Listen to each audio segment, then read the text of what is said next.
Play the music. Awesome. Welcome to Herp Talk Radio. I'm your host, Matthew, and with me, as always, we have the lovely Peggy Devers. So, Peggy, what's new in the past 2 weeks? It's been 2 weeks again. Wow. So, what's new in 2 weeks? Oh, I'm still complaining about the weather. Today was in the 60s, nights in the 40s. So the turtles are coming in, so to avoid pneumonia. And but I give them treats every time I put them in a tub or bucket to carry them out. So they think like, oh, hey, we're coming to this lady every time she shows up. So they don't seem too upset about outside during the day and inside during the night. And but I haven't been even putting them out for the last 3 days because it's been in the 50s, close, low 40s at night. And tomorrow it's going to be in the 70s. So it's going to be a turtlicious day tomorrow. and a few coming. And my incubator news is, a lot of people say, oh, if you find eggs in the water, discard them. Well, the 3 eggs I found in the water are producing embryos. The 2 that she dug a proper nest, I don't know which, we were gone for 6 hours to the national parks. And we, when I came back, I found the 3 eggs in the water and then an obvious signs of a nest, found 2 eggs buried properly.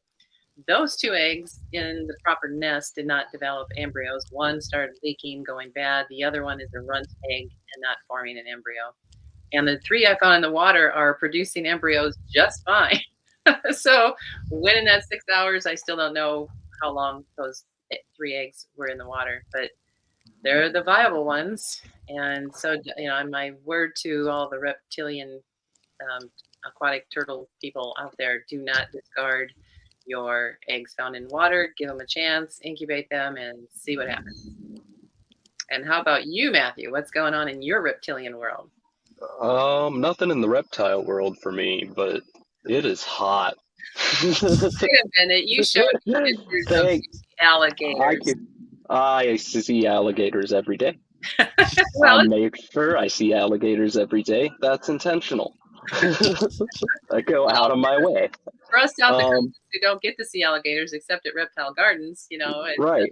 I found it was fun. It was like 3 feet under feet. Yeah, no, there was no barrier. Like, I haven't posted that video, but it was up on the bank. We were down at the beach, and it was low tide, but there was an alligator hanging up on the sandbar right along the bank of the ocean. And yeah, I could have jumped on it. I didn't, but I could have. Sorry, I've had this realization, and Peggy, we'll get Jake on the show here soon whenever he gets on busy with his job on Wednesdays. But like, Jake and I were road cruising, and this is Jacob Bratz for anyone who doesn't know. Sorry. We were road cruising, and we pull up to like 2 cottonmouths. I've never seen a cottonmouth except for in a box. I've seen one in a box once. And like, I'm all excited, he's all excited, and then I got my flashlight and we pull up into this swampy area, and I eye shine like 3 gators with my flashlight, and I'm like, oh yeah.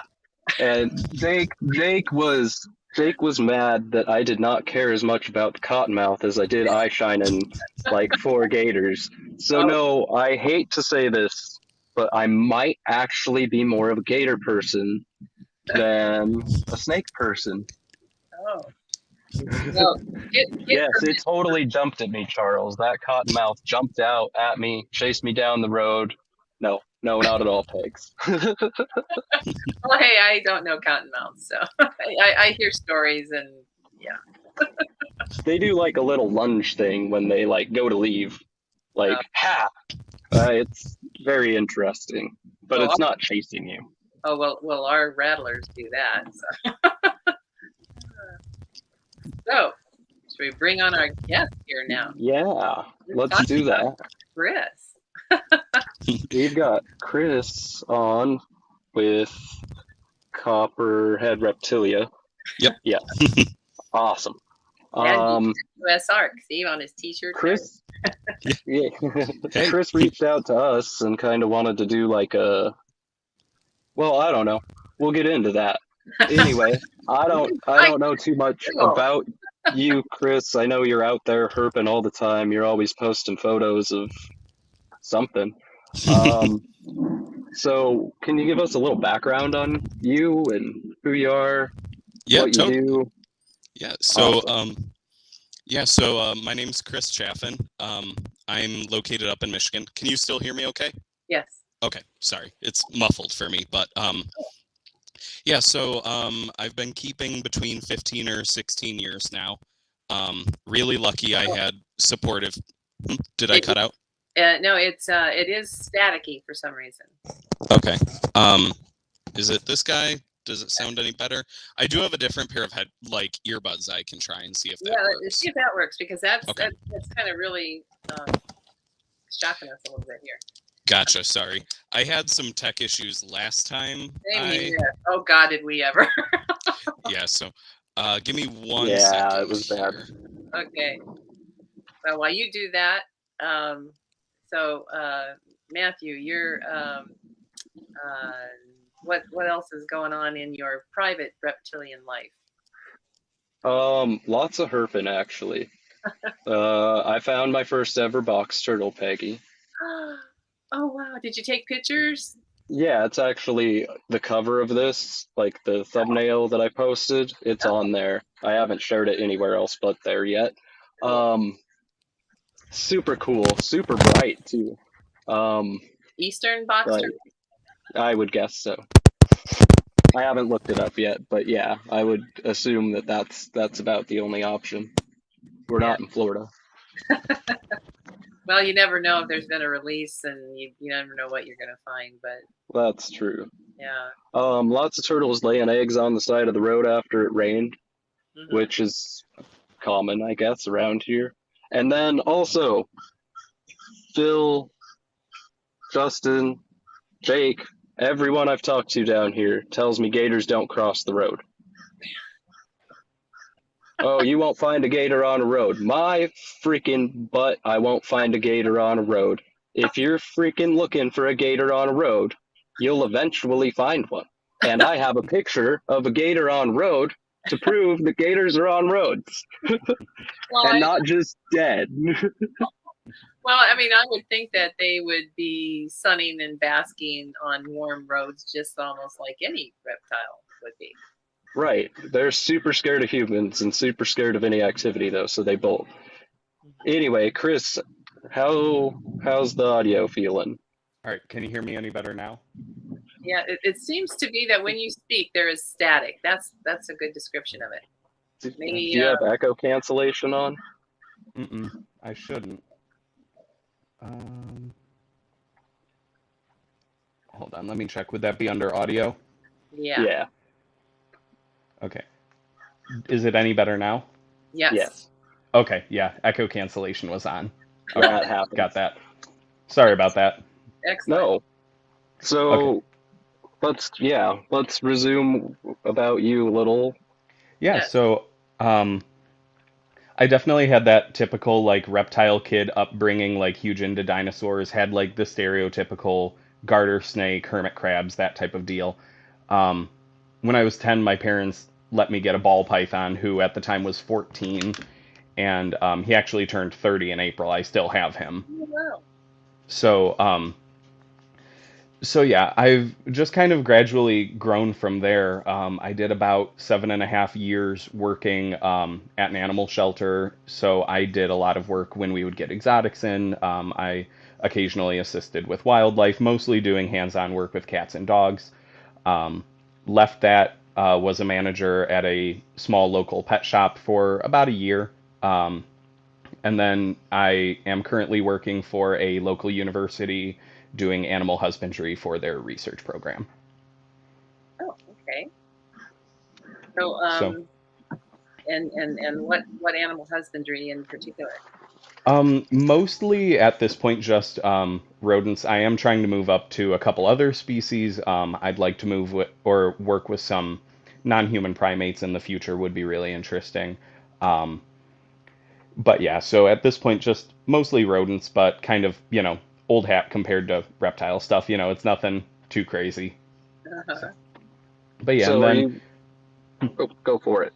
oh, I was gonna say, and then I just keep as you've both seen the small zoo I have here. So So I was thinking that you were possibly a store owner because of the zoo I was seeing on Instagram.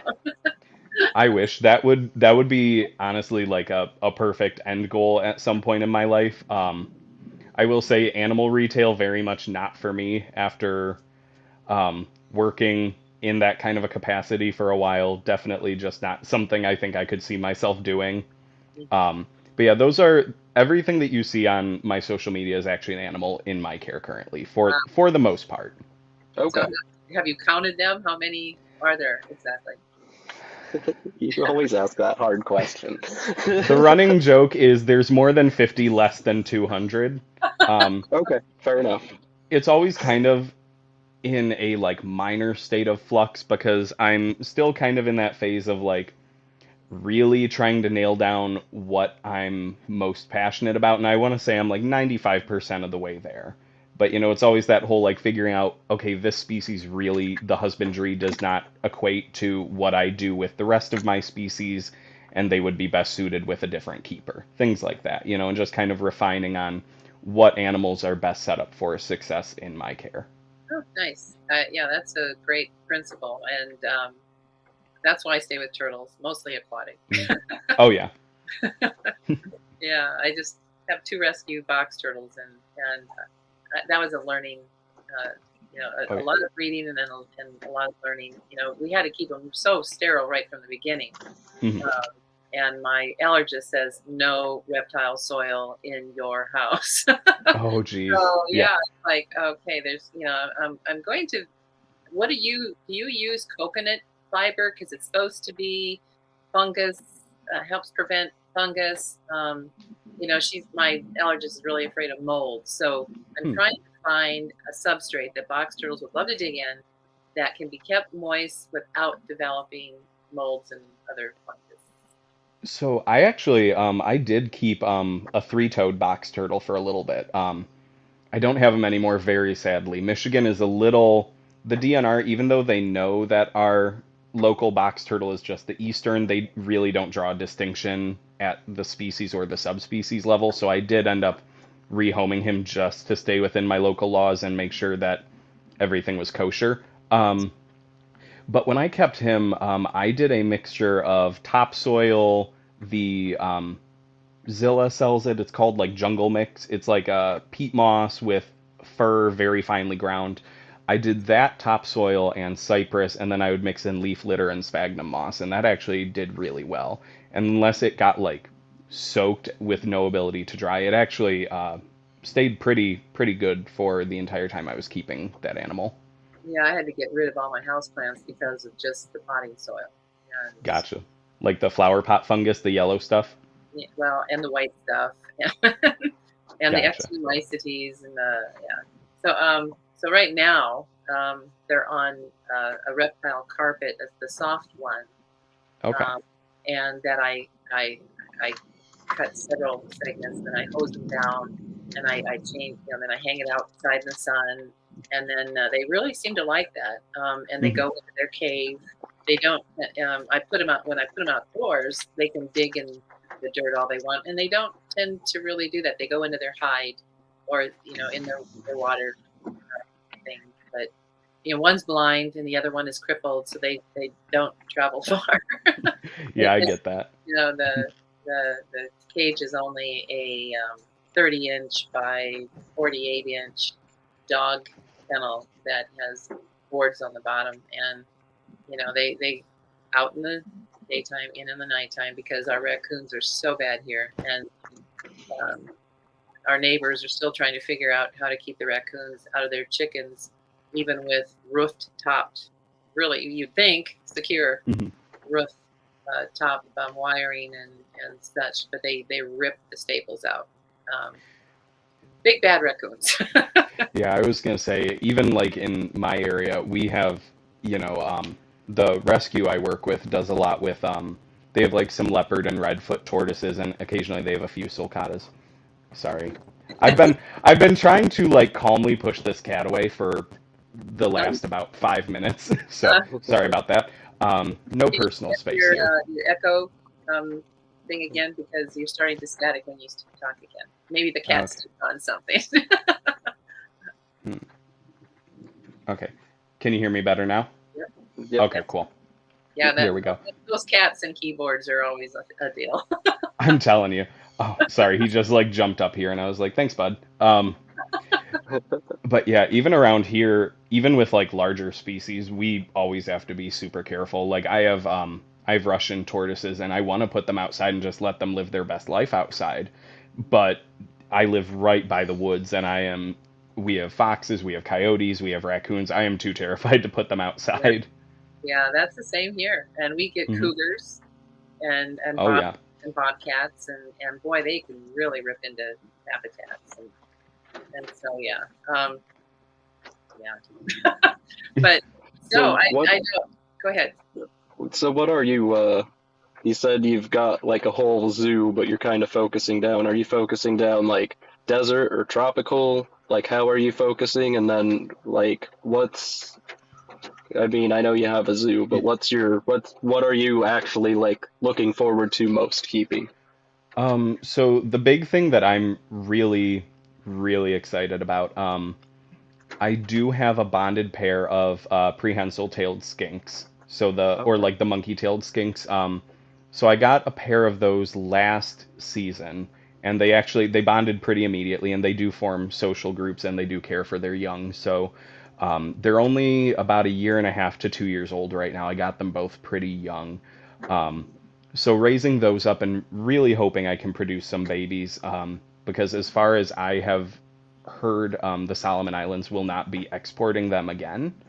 Um, what I heard was too many of them were exported, and it was above the quota that they had set during the last export period, and they have now said we're not doing that again because that has happened every time they've opened export. I don't know how true that is, but I've heard that from multiple exporters. So I'm really hoping to get some captive bred animals established. A few zoological institutions near me work with them, so I would like to, donate some animals back to zoological or educational institutions, kind of keep a captive line going. So that's one of the big things. I do actually, my Russian tortoises do produce for me yearly generally. So I've actually got 2 eggs that I incubated out accidentally last year. I didn't know they were in the enclosure. So I've got 2 little babies, and then I have 2 eggs that are probably about a month and a half away from hatching.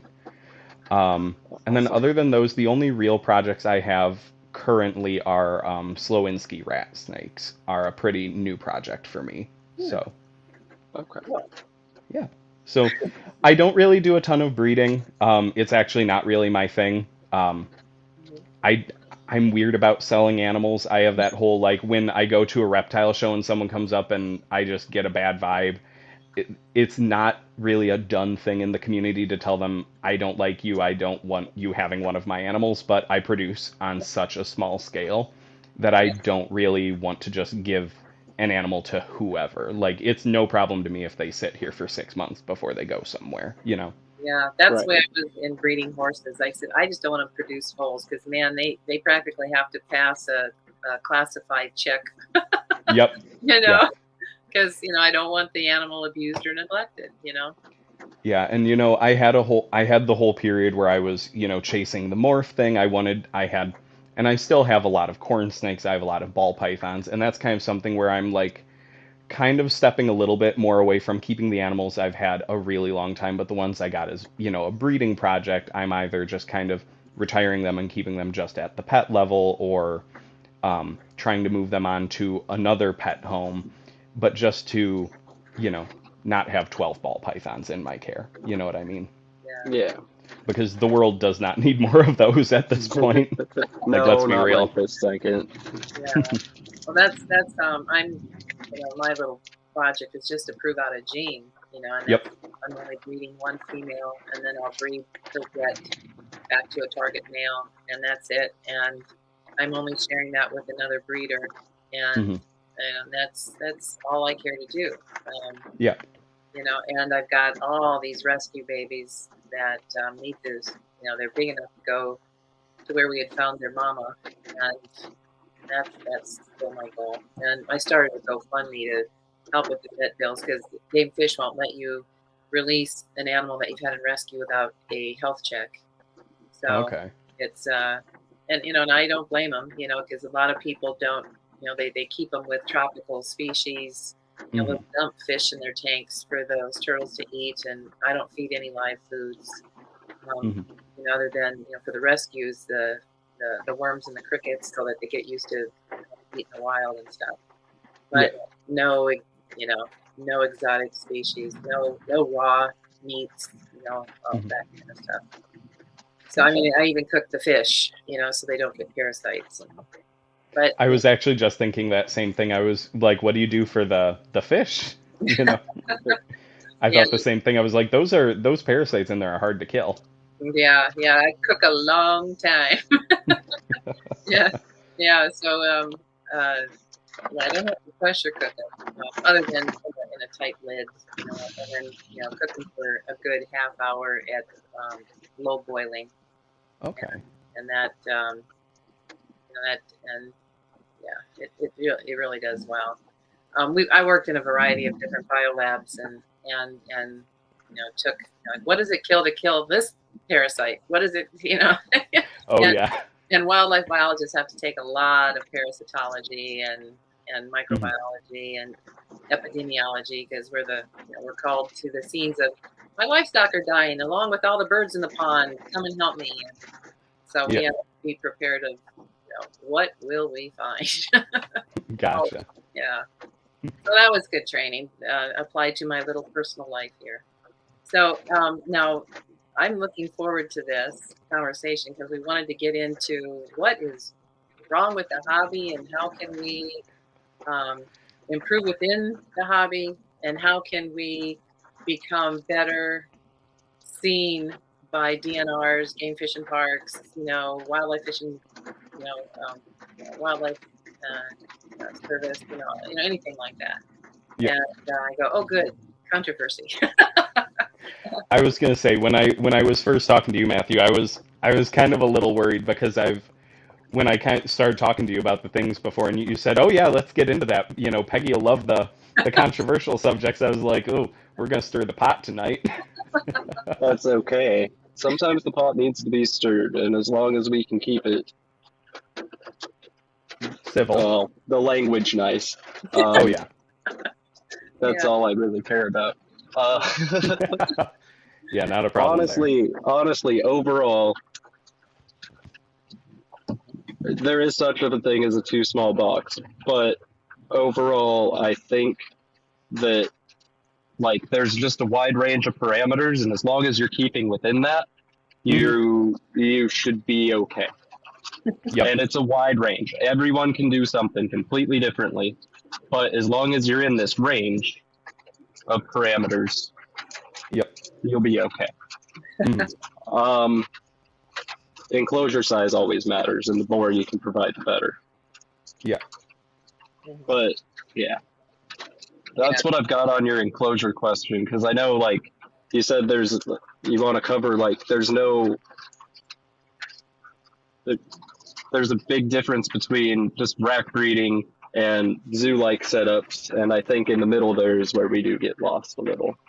Yeah, and that's exactly where I was coming at it. And I've brought this up to other people before, and yeah, did you lose me again? yeah. It's staticky again. Oh, jeez. Just let people enjoy every word I that you don't say. know why it just keeps doing I it, don't know though. why either. I'm not touching anything either. Is it better again? Oh yeah, it's Yep. steady again. I just keep turning it on and back off, and that's what I'm doing. And I So had that problem with my mic last week, or 2 weeks ago, I guess we were. it's So a curse. But yeah, that was kind of where I'm coming at from this because, I come from the background of, when I came into herpetoculture, it was you bought the 10, the 20, the 40 gallon glass tank, you bought the heat lamp. But at the time, um, what's the best I can say? Sorry, I'm reading the comments here as they're popping up.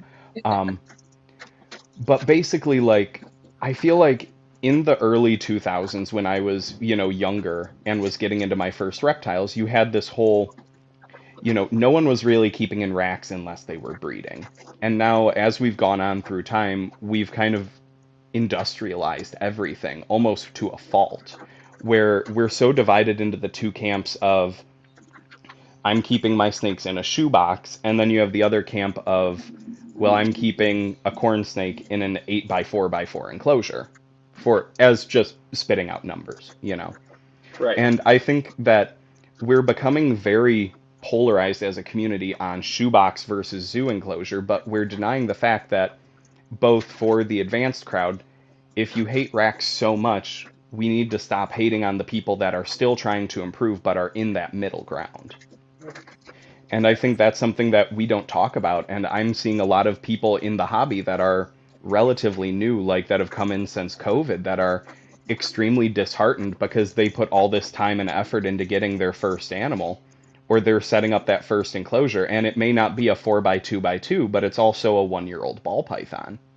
You know, it's not even an adult yet. And they're afraid to post their setups because they're so afraid of being just absolutely reamed by some of the people in the advanced crowd, which I like to think I'm part of that crowd. You know, I've got multiple large PVC, you know, thermostat regulated enclosures. I 100% buy into that kind of keeping. But I think there's a huge issue with just kind of ignoring the fact that, like you said, Matthew, there is that entire area in the middle that we entirely just do not acknowledge. Yeah, and I see that in the aquatic turtle realm too. It's like, what do you only have? You know, why do you only have a 40-gallon aquarium for that turtle? It won't get Mhm. bigger. And I'm like, um, you know, I've kept, you know, like 3 turtles in the 40-gallon aquarium. One Mhm. gets 3 inches, one gets 7 inches, one gets, you know, somewhere in between, and they're fed the same foods. Mhm. And you know, they go outside into the same tank, but one, just their growth rates are individually genetically different. Mhm. And then you've seen a lot of, and I don't recommend anybody do this, but you see these poor turtles kept in a bucket. They're taken out to fed. They're taken out to, well, these are aquatic turtles, taken out for a walk in the yard, you know, and then put back in the bucket. And those things they outgrow the bucket, you know. Yeah. So I keep telling people, and as a biologist, I know it's not the space, it's the cleanliness of water that doesn't retard the growth, because, you know, too much of the nitrates, too much, you know, foul water, you know, can cause biochemical um, retardation, I'll call it. But, you know, it's the amount of food and sunlight, primarily, that, and the quality of the food, Mhm. that and their genetics that determine, you know, their growth rate. Yeah. And like right now, I've got a yearling that's as big as my 4-year-old clown, you know, and she, you know, she's gonna, you know, be double, if not triple that size in another year, the way this one is growing. And so, and Mhm. they're being fed, you know, the same food in the same size tank. And so, you know, it's busting the myths, you know, these, Yeah. you know, people like me. I live, you know, Jill and I live in a 572 square foot log cabin. I've Mhm. got tanks on every surface of, of, you know, and it's like, okay, I've got to change out this wooden shelving unit into those metal racks so I can keep more rescues, you know, kind of thing, Mhm. you know. But, you know, I don't have a basement where I can keep 400-gallon tubs. And for my little operation, you know, you know, I don't think I have an operation. I have pets, and I'm Mhm. breeding 2 of them, possibly 3 if the clown, um, Western painted turtle, gets to a breedable size, which the way she is looking like a dwarf may never happen. But it's, you know, so I have to, you know, almost, oh darn, oh, here we go. Yeah, almost on a weekly basis, I have to tell people that I'm not trying to be you. Mhm. Um, I've, you know, my largest 2 tanks are 75 gallons, you know, Yeah. and I've got, um, 3 5-inch turtles in there, and they're quite happy, you know, and, Mhm. um, you know, and they're healthy and they're growing and they're shedding right. And, you know, in the summer, they go out into much larger, you know, tanks. but it's trying to, like you said, the people that are discouraged by the professionals telling, and by professionals, I don't know if you want to say professional breeders, that are feeling that everybody has to do things their way. And I just, as a biologist, I keep them clean, feed them the closest species appropriate diet, making sure they've got, room for exercise, and you're doing fine. I get contacts. Well, I have a 3-inch turtle and I have him in a 40-gallon. I go, he's happy as long as the water is clean and filtered, the lighting is proper, you're doing things great. Yep. So Yeah, and I think there's a lot to be said that there's this whole ideology now with the, I don't want to say like the advanced crowd and just sound like I'm calling anyone out, but we're just going to say the advanced crowd, that space is the biggest thing you need. And I can't tell you how many times I see people locally to me online posting, their animal, and they say, "Oh, this is my bearded dragon in a 4x2x2 setup." But you look, and I'm not sure if you guys saw the day that I contacted you guys about the show. I actually put up something where I had someone once tell me, "You should aspire for my level of keeping because my bearded dragon is in a 4x2." And I said, "Okay, I want to see the setup." And it was literally a dollhouse couch in the middle of a 4x2, a bin of dirt, and a cork log, and that was it. This dragon could not get more than about 6 to 8 inches off the ground. And I'll be the first to own up. I have a bearded dragon that I never planned on owning. He came to me in a 40-gallon. He was found in a dumpster in it. But what I did was I stacked bricks through there. So he's got a burrow at one end. He's got a rock pile. He's got branches throughout it. He's got a climbing space at the other end. And he's got all the proper light. He's got a proper diet. And he's got substrate. He can dig. He can do all his natural behaviors. But I think we need to get away from the idea that yes, there is absolutely a minimum for every animal and every, like I would say a 40-gallon is, in my opinion, I would like him in a 4x2. I would, and that's a plan. But I think at the same time, we need to also put in diet, enrichment, exercise, kind of like you were saying. There are other factors to animal care just beyond the size of the enclosure, but so many people are taking enclosure size as the only determining factor for the quality of care an animal is receiving. And my vet constantly says that the thing that he sees in turtle keeping is obesity.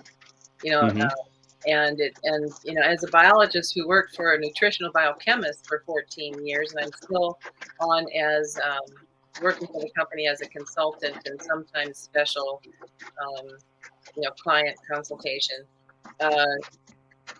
It's what they call the food that they rely on. It's mostly conventionally grown grains, which are full of pesticides. Pesticides, herbicides are hormone disruptors. And then they feed this till their animals are obese. And then they wonder why their fecundity, the amount of fertile eggs, go down. And, so then I tell them that, they need to, I really made it a thing to find the most species appropriate commercial pellet. Well, I found that for aquatic turtles in the discus field. They raise these big discus fish for brilliant color, good bone, good size, and it had the same nutritional requirements as an aquatic turtle would, without being, I'll just, too much grain. I won't, and very little fish, or very, but this has crustacea, it has, fish, it has a little bit of wheat for binding, but it has, the xanthans and the aquatic plants and, all that sort of stuff. Well, once I put my fish on this one, or my turtles on this, which I found it, they started to shed their scutes. Even my, I would call them the health compromised ones. And, it just sold me that what's being sold as turtle food is really bad for the turtles individually, whether it's just a pet. Well, and especially for breeders, because they're feeding them a bunch of phytoestrogens, which is going to really affect the male fertility.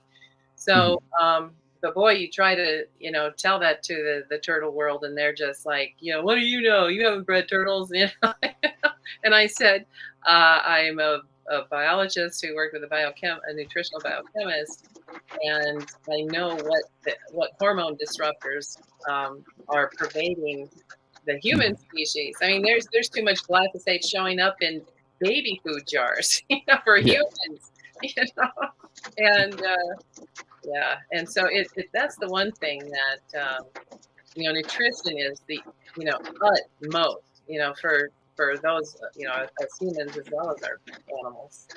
Hmm. So on the husbandry side of things, Hmm. like we were talking, I think we need to stop. Overall, there needs to be just the common understanding that as long as you're providing, I get height for some Hmm. species, but Yes. if you're providing a 4x2 box Hmm.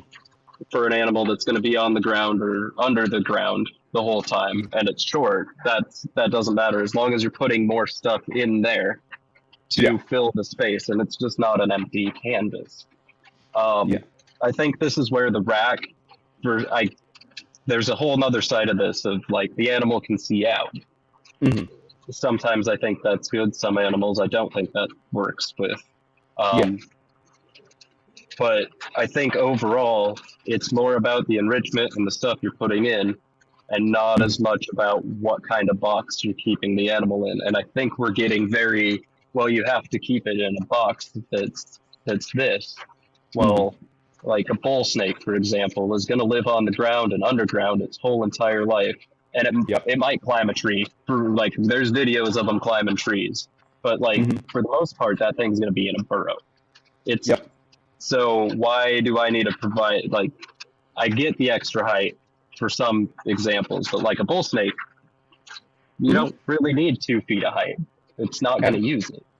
Yeah, absolutely. And like I have a bull snake as well. I have about a 12-year-old, about 5.5 foot bull. And he is, I want to say he's in a 4x2, and he spends 90% of his time in a cork log. The only time I see him out is when he's hungry. And, I think there's a lot to be said as well. I'm not sure if either of you ever listened to, I believe it was Reptiles and Research, or Project Herpetoculture, one of the two. And they were talking and they were saying about how it's funny, we classify a semi-arboreal setup as 18 to 24 inches. But if you're looking at a semi-arboreal species, a full arboreal species is going to be just all the way up that tree, and we will consider a full arboreal setup to be 4 feet tall. It's, I hate to say it, we keep saying, well, this is what they need. They need 4 feet of height. That's arboreal. That's not arboreal. That's a shrub. And I think we're doing it to make ourselves feel better. And I think that kind of going back, there is just this modicum of we need to understand what that species does and how much they're going to utilize what we give them. Like I have a Calabar python. Not sure if you're familiar with the species. Kind of like a rubber boa, but armored and from Africa. Yep. And I've actually had conversations with people before entirely out of the snake community telling me I'm abusing my Calabar python for keeping her in basically a bin of dirt and leaf litter. That's what they live in the wild. They don't want to climb. They don't want to climb. They want to hide. Right. And I think there's just there's this issue with people, what's the word I'm looking for? Just, they want I lost my train of thought. I'm sorry. I got on a tangent for a second there. You're But good. Yeah, the snake wanted to wasn't arboreal, but you were providing it more with its natural habitat being a ground dwell. yeah, and I think there's this whole thing where people want to say, a snake is a snake is a snake, but I'm going to keep my Calabar python entirely different from my ball python, entirely different from my Japanese rat snake. You know what I mean? Yeah. And I think we're so used to just seeing the mainstay species in the hobby that as soon as we see a deviation from that mainstay species, people just fly off the handle because they don't understand what they're looking at half the time as well. Yeah. Yeah. Um, I I think a lot of this, I don't know. For me, I think the tipping point in like that a snake is a snake is a snake is a snake is like Mhm. back 10 years ago when Terry was on, and Terry keeps in the zoo setup at Reptile Gardens. So he Mhm. just keeps it 80 degrees, which Yeah. is pretty much fine for every snake Mhm. for the most part, um, minus a few. Uh, but I feel like that helped a snake is a snake is a snake. We can just Mhm. keep them at 80 degrees all the time, Yeah. and they're all the same, Mhm. but they're not. So, Yeah. and I know he wasn't pointing on that, but I feel like that just gave that a little more ammo. Mhm. And I'll be the first to say, like, I have one room that I keep a lot of, am I losing you again? a stack. Yeah, you're freezing up a little and a lot of static. Oh, geez. Okay. Well, that sounded clear. Okay, there we go. Yeah. Yes. But like I have a lizard room and I have a snake room. Okay. And the snake room from the just the I want to say about 10 to 12 enclosures in there that I do have overhead basking spots on. The ambient of that room never goes below 78 degrees even at night. So I mean, I can't even keep my Asiatic species in that room. They have to be in an entirely separate area. But then I have things like corn snakes, rat snakes, king snakes that are just entirely living at ambient in there because if I put a basking spot on them, they're gonna fry. Oh yeah. So like, I do get it to an extent, and like using ambient heating and things like that. But Especially when you're having a huge collection like a zoo in that sense. oh, 'Cause that is a whole zoo. And at that point, you yep. do have to simplify the process. Hmm. Um, yeah. And I feel like there's just not a lot of understanding for the fact that everyone's collection is different. Like I'm in Michigan. Um, I'm about an hour away from Detroit. So, you know, the way I keep my animals is going to be totally different from the way someone in South Dakota does, to Texas, to California. And there's just going to be variation within the room and within the animals I keep as well. Right. Yeah. And every animal's just its own creature in and of itself. So Hmm. one might do something that, I don't know, like the Calabar burrowing pythons. Hmm. Dr. Wyman, he's got he's got his in an 8 foot by 2 foot setup with like a Hmm. little log thing, and he has a picture of his like perched up like a green tree python, like waiting to pounce on a rat walking by. Yeah. So, but not every day, you know. Yeah. I will actually say I worked with a group of calibars for a while. It's actually a species I'm very passionate about. I had about 9 of them at one point. And I imported them as a group, and they were absolute hell to get established, and I lost all but 3. And then I had 2 really really old mature females, and one of those old mature females would do what you're saying. She was the only one out of the entire group that was ever out actively perched on anything. And so she was this one where I gave her logs and stuff because she would use it, but the juveniles I had spent the majority of their time entirely under the substrate, basically, as did the males. So Okay. they were a very interesting species. But They, sorry, Yeah. I wanted to lend credence to what you're saying because I have seen them do that. But this was a very old, about 3.5 foot female that was scarred to all hell and unfortunately passed away after about a year and a half. So, no cut. but Yeah. And Yeah. I don't know. Okay. Go for it, Biggs. Oh, I mean, a lot of people ask me why I keep aquatic turtles because there's so much work, and I said, well, I'm an Aquarius. mhm, Aquariuses, or I like putting the aquariums together, and I just thought, as a kid, that turtles were more interesting than fish, mhm, and um, and they required a little, more sophisticated lighting, and much more filtering, but their activity is so personable compared to a fish, and mhm, and so I have more contacts and networking with what's called Black Hills Aquarium Society, rather than Rapid City reptile people or South Dakota reptiles.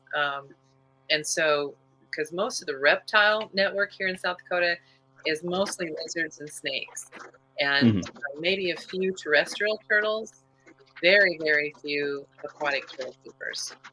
I feel like turtles are going to be coming up, though. I don't know. Everyone loves turtles, and I think we're in a shift in some aspects. I think we're going to see a. Oh, sorry. No, I was done.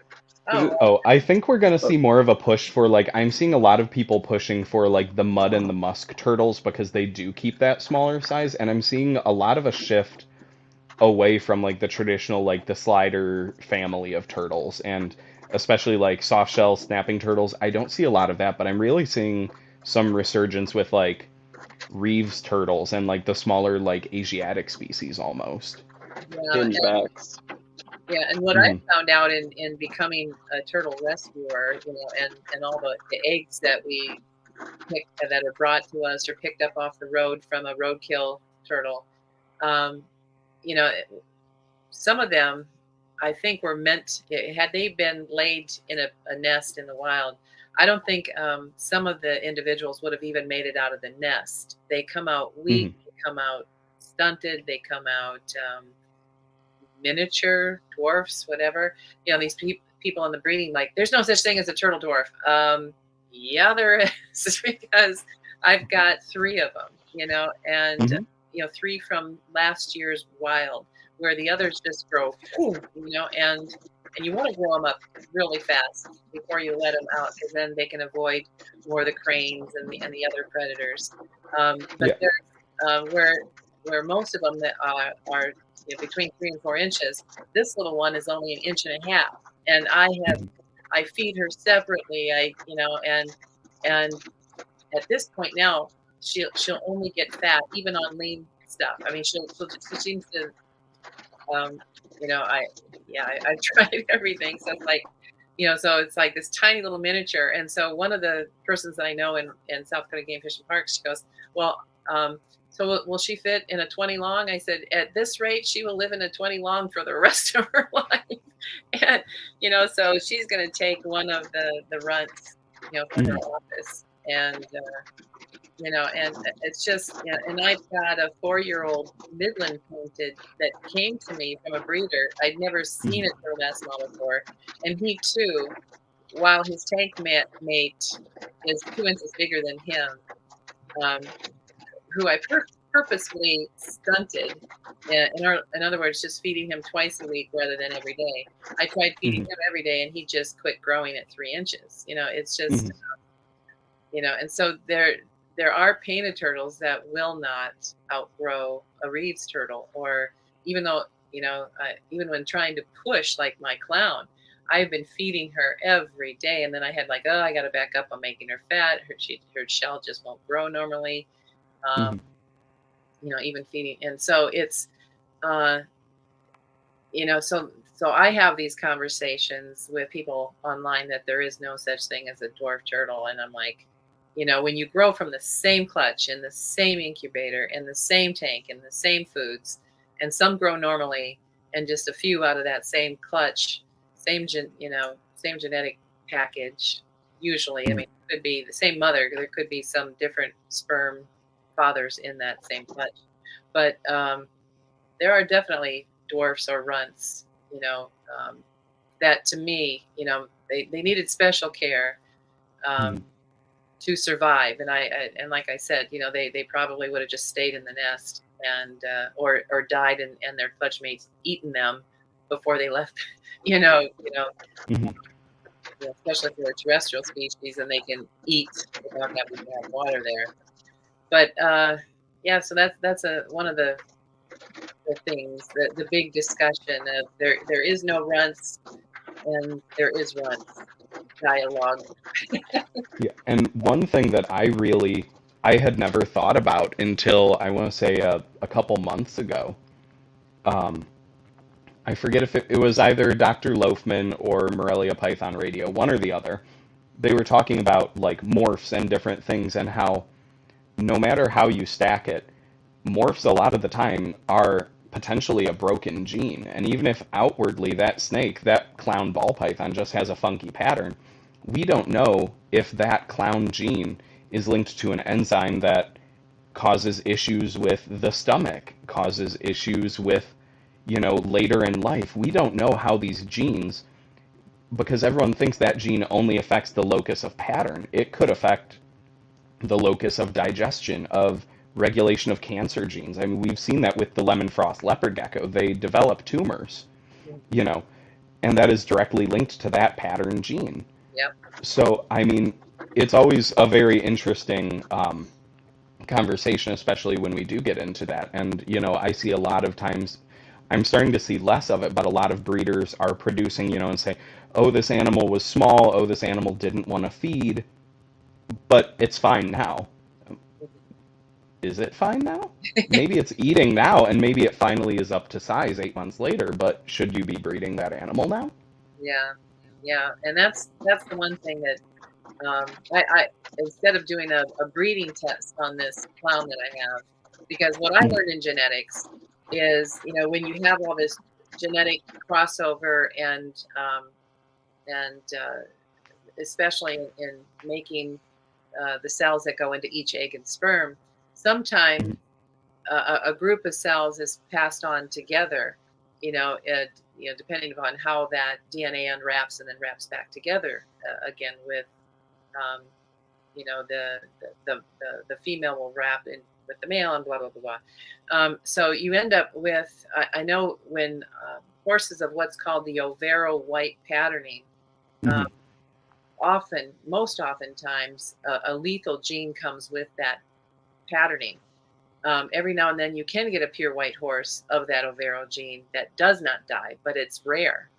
And so that lethal gene that, just like you said, doesn't produce proteins that allow that horse to survive, I thought that would be very, very similar to jag and spider and all the lethal combinations of snake.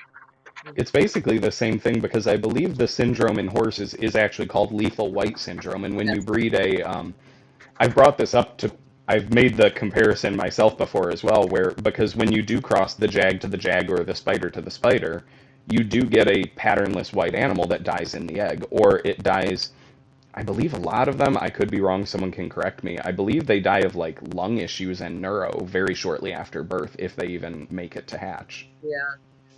So it's very similar, because I believe lethal white foals die within hours, correct? If they're not born dead. Yeah, within 2 or an hours or 3 days max. I mean, they're just, and some breeders euthanize them as soon as they're born. One breeder said, that it just seemed to have a little more vigor, and I didn't, and it survived, and it showed it acted like a normal foal. It never showed it, it suckled, it ran, and it lived. And so here was a lethal white little stallion, an overo pure white stallion that did not carry the lethal white gene. And so I'm sure, they were having a lot of people wanting to breed of that stallion.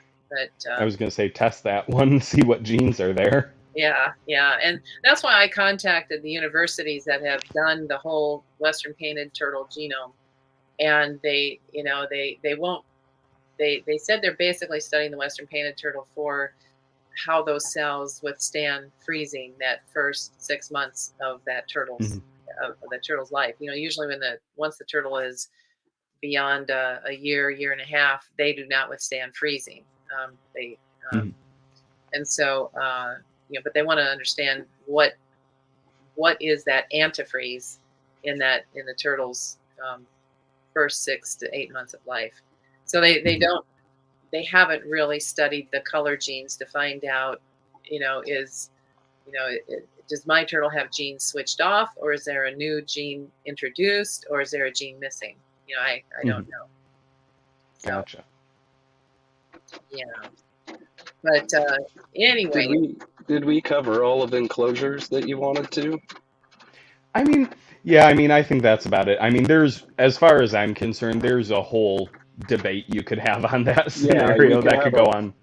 Whole 2-hour podcast on just that.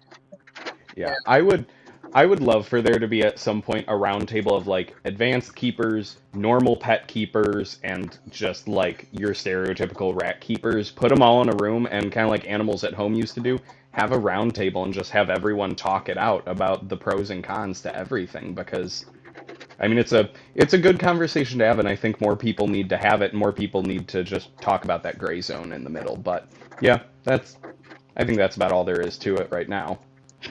It, You're coming um, you're coming a little buzzy again, Chris. Should I do this signal of buzziness? All right. Yeah. Let's see if that fixed it. Yep. so so there were a couple other topics. I can't pull them up, otherwise you'll lose my camera. Gotcha. I have. But I yeah. Peggy's prepared. Yeah, so having been a South Caribbean fishing park person, mostly in public relations at Mhm.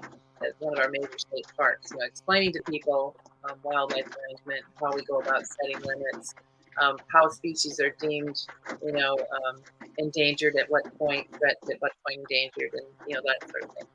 The one thing that I'll wait for Chris to come back. Oh, I'm still here. Sorry, I just have to get up for a minute. Okay. The one. Sorry, my dog's whining at the door. I have to let him out. Okay. Oh, you go. Yeah. So the one thing that I would like to see is that reptile breeders strive more. Like you obviously in being a member of USARK, and I don't know if you also bought a membership with Turtle Survival Alliance, and those such things that works heavily with wildlife managers all over the world, plus Mhm. private reptile keepers that help them take on assurance colonies and confiscations and such. Um, and the U.S. Fish and Wildlife Service asking for people to help them with um, confiscations. Okay. I think, I mean, in the last Turtle Survival Alliance symposium that I watched the whole week, boy, U.S. Fish and Wildlife Service couldn't say enough how they need more experienced reptile keepers to help them with these confiscations Okay. of poachers and illegal trafficking that they had intercepted. And I know some reptile keepers, really don't want anything to do with rules and with the wildlife agencies. And I think that if the two could work together better, Mhm. more assurance colonies can be set up, and Yeah. um, and reptile keepers would have a benefit. Like, say, okay, here's this little breeder over here. I'm going to get certified by U.S. Fish and Wildlife Service to help them with these confiscations and rescues. And in doing so, I can set myself up as a 501c3. Mhm. And now I've got this money coming in, and it helps me not have to breed and sell so many animals that are critical to feeding my family. I'm Yeah. also doing my best in helping wild populations and such. And and that could mean just also what turtles you are allowed to purchase.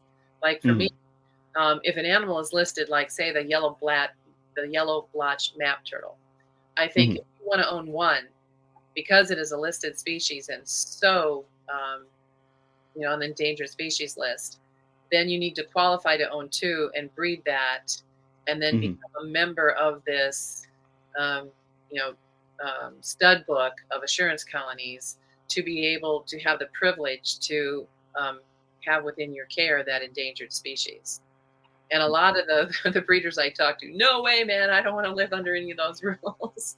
But it's like the more we participate in helping the endangered species, we won't be Mhm. seen as such a threat to the wildlife managers who see these species disappear, and they'll just be outlawed from any private ownership. So I mean, there's an area that we can work together that helps the species, helps the private breeder, helps the management of that species.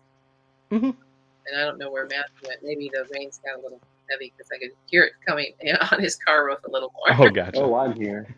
Oh, okay. He's hiding from me because I'm dictating what breeders should do. No, I had something to do real quick. Yeah, no, the whole, I don't know. There's also that disconnect from the zoo world too, which we've discussed at length on our podcast. Of the zoo world doesn't really want to have the private breeder there. I don't know. As someone who wants to, like, I'm just gonna take your average someone who got in, or just getting into the hobby. All Python crazy, let's say, because that's kind of the way it works. Yeah. It's hard to convince those people who want to go in at ball pythons and try to make. Matthew, you're a bit muted. Hang on.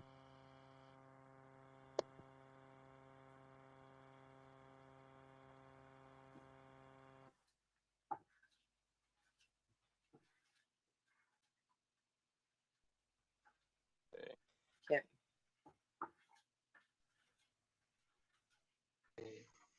Oh. There you are. Okay. Okay. Whoops. Hi everybody, it's just me. We'll have the Peggy show right now. I was gonna say, I think we lost Matt. Yeah. So yeah, he'll come back. He'll figure it out. Oh, There he is. There he is. Okay. There you are. There we go. Holy cow! So many issues. So many. It's one of those days. Issues.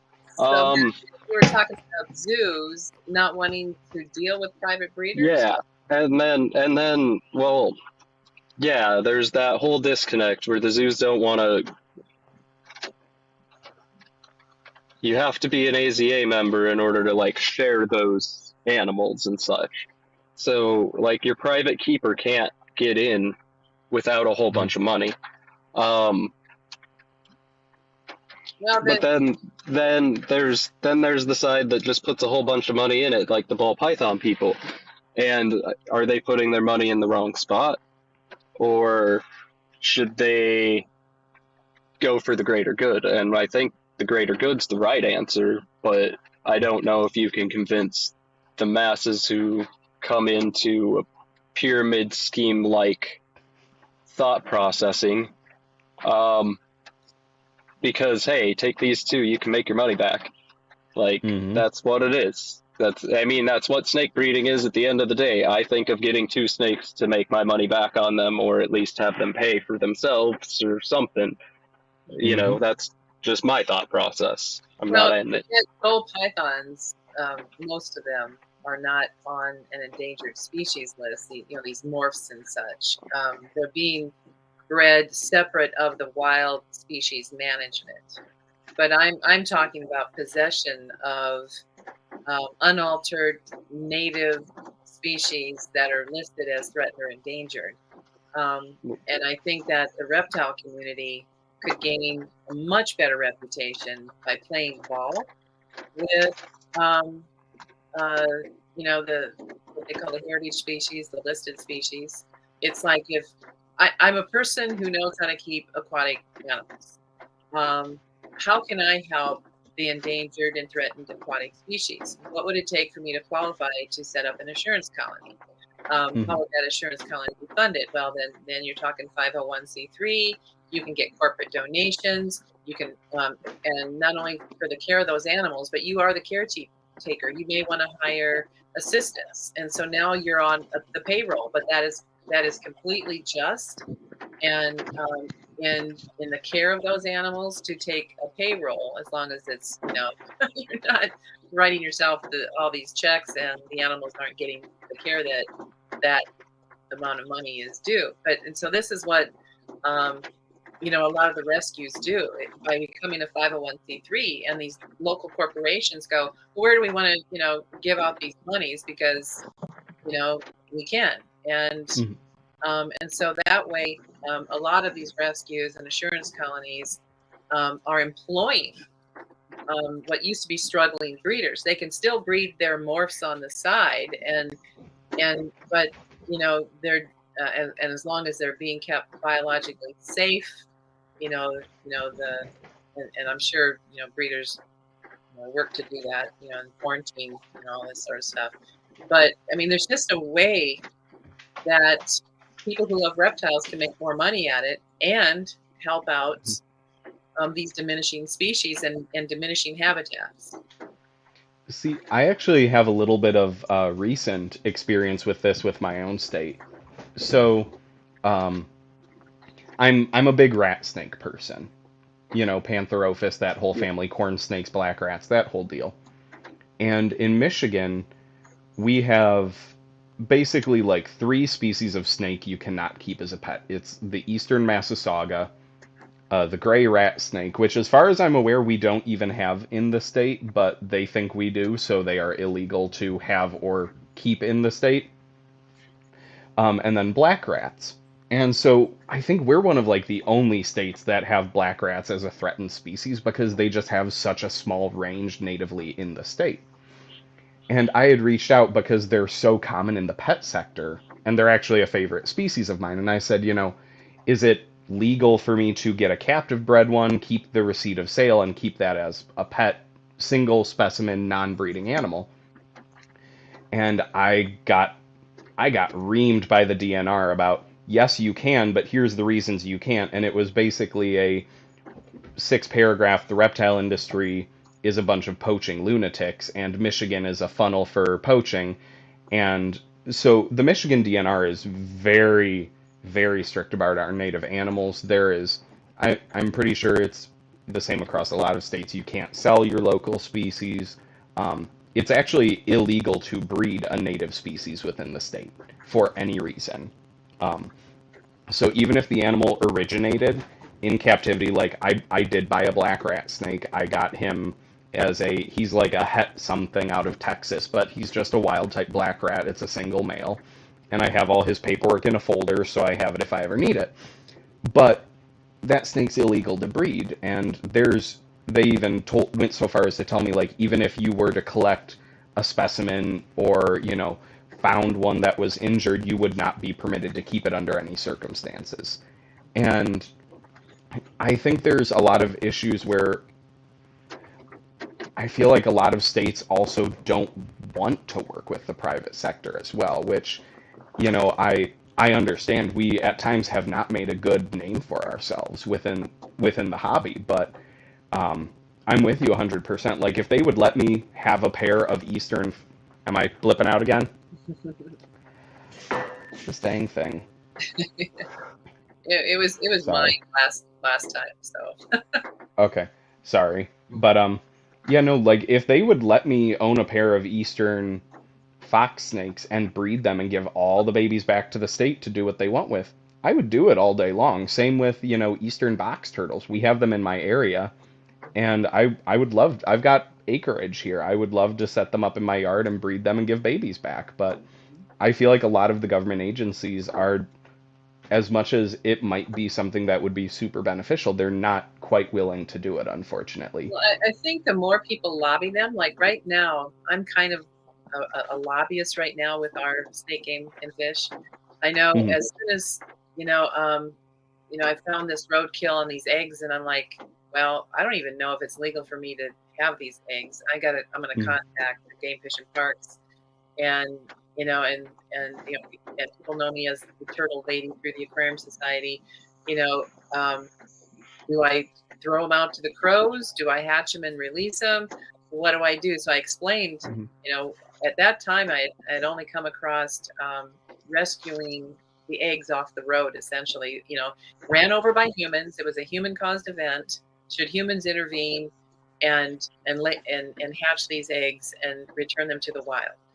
And Mhm. so they said, well, it's not really a rescue. We'll just, we'll call it a scientific collector's permit and allow you to do this. You used to work for game fish and parks, and Mhm. you're not going to breed them and sell them. You want to release them, and I'm like, yeah, I want to release them. I don't have room for these things, and Yeah. so that's what I did. I contacted them immediately. Mhm. I have turned in an elk poacher who was caught doing it, the second or third time. Um, and and yeah, that, like what you said, Chris, that the reptile people have earned a very bad reputation. Not that everybody has done it. I think it's a minority within the reptile community of Mhm. poaching from the wild to sell to Asia, and whether they're common, and I mean they're even doing it to the bog turtle, which is extremely, extremely endangered. And so Mhm. it's like, how do we as a reptile community work with these agencies to let them know we're not all a bunch of poaching blankety blanks, It's Mhm. it's not the reptile community doing it. yeah, That's the thing. Yeah. It's not people sitting here wanting to breed a rare box turtle or something because they think it's cool. It's someone who sees a paycheck on the Mhm. side of the road as yeah, they're driving by. And right, that's where I think that there is already a proven case study for for it, and it's in the dart frogs. Because if you look at the dart frogs and you look at what there's two companies down there like mass producing, overbreeding them, and Mhm. selling them for like $2 a piece, just to saturate the market, so they're not worth a few $100 a piece. So hmm Mhm. people aren't taking them. So I think there's better ways to go about captive management, and I think when you restrict people keeping things, you're restricting the ability to replenish it at some point in time, unless you've got your zoo working on it, but probably not. Yeah. well, And yeah, like and I would, if I wanted to, like, they say we have the Blandings turtle here, but it hasn't been seen since the 1950s or early 60s.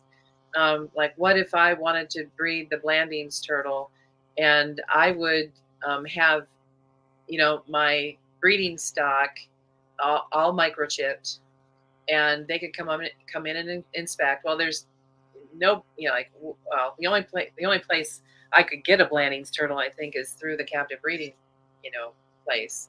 Um, Mhm. that I mean, that's the only way I would acquire it if I wanted to do this, or if it was legal for me to do this. But so then when the babies are born, just like our Mike Aponovich in North Carolina, he's the only North Carolina licensed turtle breeder. Well, he keeps stud book records. Every egg that's produced, every egg that goes foul, every egg that is hatched. He photographs them. I mean, he's got really extensive records. Um, you Mhm. know, People are willing to do that to be able to make their money doing what they love. And Mhm. I think there's some people in the reptile field is, I don't want to live by any rules and laws. I go, Mhm. well then move to Somalia. I mean, societies work, humans can get along together more with the more we as a society work together as a society. And that involves taking care of our environment and the species they're in. And so I think, like what you faced, Chris, with the Michigan um, state, them thinking that any reptile fancier is a horrible lawbreaker. I mean, Oh. it's, huh? I mean, the biologists that I grew up with in college, and then in the field, I said, well, a lot of us were those kid reptile keepers, Mhm. and some of them, like the biologist that I'm working with that I report to, she wants to have a turtle on her desk, and we've got records of them. I photographed them. you know we are animal keepers too. We love animal husbandry. We have pets, and I have met some. I don't know. I'll call them soured rangers that they have been fired because of their mistreatment of the public. Mm-hmm. Slapping a person with a poaching, thing when they, didn't need to. They was protecting himself from a deer that was killing his dog and speared him in the back, kind of thing. Mm-hmm. And the public outcry said, "Fire that ranger," and they did. That game officer was fired. Mm-hmm. And so it's there's good and bad in both worlds as far as game rangers and reptile breeders. And I think if we all accept that, it's like it's the people who want to do good, who want to help the species, who also love breeding and creating this new life. A lot of that can be, lobbying and working with their game and fish to, well, let's enhance the laws where, of course, you can't sell the native species, collect them and sell them and bring the populations down. I think most everyone agrees with that. But what happens when the native species moves into the pond that you have for your livestock and they breed and breed and breed? Well, here's a private landowner breeding the native species. There's and so in my discussions with Game and Fish over these turtle laws, they go, "Oh, yeah." So, there, of course, you can't trap and fish and catch and sell. Mm-hmm. A person can come from state and buy an out-of-state fishing license, and with that, they're allowed to possess 4 of our native species. Mm-hmm. I'm surprised at how many turtles they can catch, when they come here for a weekend and take home with them. It's but they can't sell them. That's wildlife trafficking. They can either consume them, eat them, or just keep them. I mean, that it's just and then they said, well, no turtle can be bought and sold in South Dakota. I go, you're talking about the native caught ones, right? They go, well, no, all turtles. I'm like, well, then why is PetSmart and Petco selling turtles? Then, well, they have a U.S. Fish and Wildlife Service permit to sell turtles. I go, but do their customers have a permit to buy those turtles? And there I got it like, oh, yeah. All these, oh, yeah. It's like we've got to, find, really pinpoint and refine these laws. And South Dakota is, I would say, favorable to a business economy. And there's a lot of families that can make extra cash, selling their, the lizards they breed, the snakes they breed that are not wild caught, all this sort of thing. So it's, and the turtles they breed. I haven't come across any turtle breeder in the state of South Dakota. But it's, I'm just like, how can we all get along? It's going to require lobbying and a willingness to get along. Well, I've often. Go for it, Chris. No, I was going to say. Okay, I was going to say I've often thought, because like in Michigan we also have the Blandings turtle, we have spotted turtles, we have quite a few threatened species of reptile here.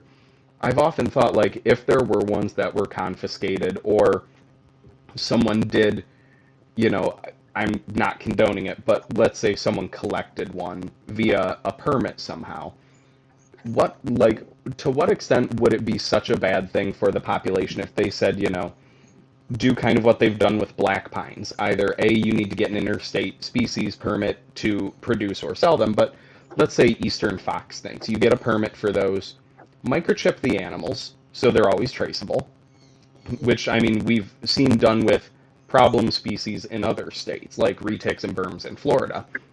Microchip the animals, have a registry of who has them, and have them yearly have to either get a license, report in. I mean, I'm all for legal, ethical keeping, and if there are ways to legally produce an endangered species, and even if you do say, half of the babies go back to the state, or you have a warden that you check in with whenever you have a clutch on the ground. I mean, there's a lot of good ways to do it, and I'm seeing the phrase a lot more. Not sure if you two keep up with like Tom Crutchfield, but he always says conservation through commercialization, Hmm. Yep. which is like basically produce so many that it's not worth it to take from the wild. Right. And I mean, with some species that's not possible, but like if you look at, just throwing it out there, Legodactylus williamsi, which are the electric blue day geckos, I want to say there's only like 300 of them left in the wild because they're from such a small part of Tanzania. But I've been to the Josh's Frogs gecko breeding facility, and they have walls of them there. No one imports them, kind of like you were saying with dart frogs. I mean, I would love to see government agencies talk to breeders, talk to people who want to do something. Like, I don't have a degree. I would love to do something and produce animals that give back. That's why I do have a few weird species I want to work with and want to produce and donate back to zoological or educational programs, because that's the farthest I can go, because I don't have that zoology degree and the 8 years of hands-on reptile experience to get into one of those programs, Yeah. So it would be really nice if we could see agencies be willing to maybe do some concessions, do some registry programs, accompany that with, even if it's a license. I'm sure there are tons of people in this state that would pay $50, $100 to have a license and would be willing to get animals microchipped to be able to work with a species that needs help. Yeah, I mean, I look at those yellow blotch and yellow ringed nap turtles. I go, God, it'd be fun to work with those little stegosauruses, but I don't feel right unless I can be permitted to do it and then breed them and give all the babies to reintroduction, and then be inspected Exactly. to make sure that that I am keeping them so that they can be re-released into the wild, and then have them vet checked so that no species because I used to work handling dangerous biosamples. I know how to do isolation and quarantine and, Hmm. hazardous cleanup and all that kind of stuff. But it's like, you know, um, number one, it would take me to become a 501c3 to build a facility in which I can keep more animals, because Yeah. can't do this in a small cabin. And I have a heated tack room up in my barn, that could be converted to a reptile room. But it's like, do I want to do this? How much time can I do away from my artwork? That sort of thing. And so right now, in just being, and I'm just going to say it, I'm overwhelmed with rescues right now. I'm at my max limit. And I've seen now 2 reptiles in the wild that were indicative of 2 Western painted turtles that looked like they had pneumonia because of the way they were swimming. And because, so even the wild turtles are being affected by these major temperature swings. So I I have every turtle in my possession in the house right now, because of the 40 degrees at night, and that's just too low. And so in anticipation of those cold days coming, I got everybody in, even if they have to live in a bucket, just to keep them from getting, and changing the water in that bucket every 2 hours. I mean, it's like, good Lord.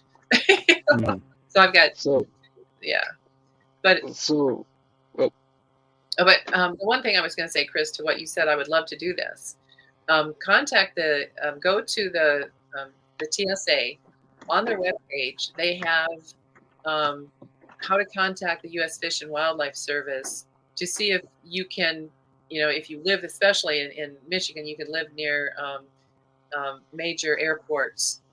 Yeah, I was going to say Detroit is only about an hour drive from my house, and when I'm at work, it's only about half an hour. So, So that trust means the airport's like 15 minutes, man.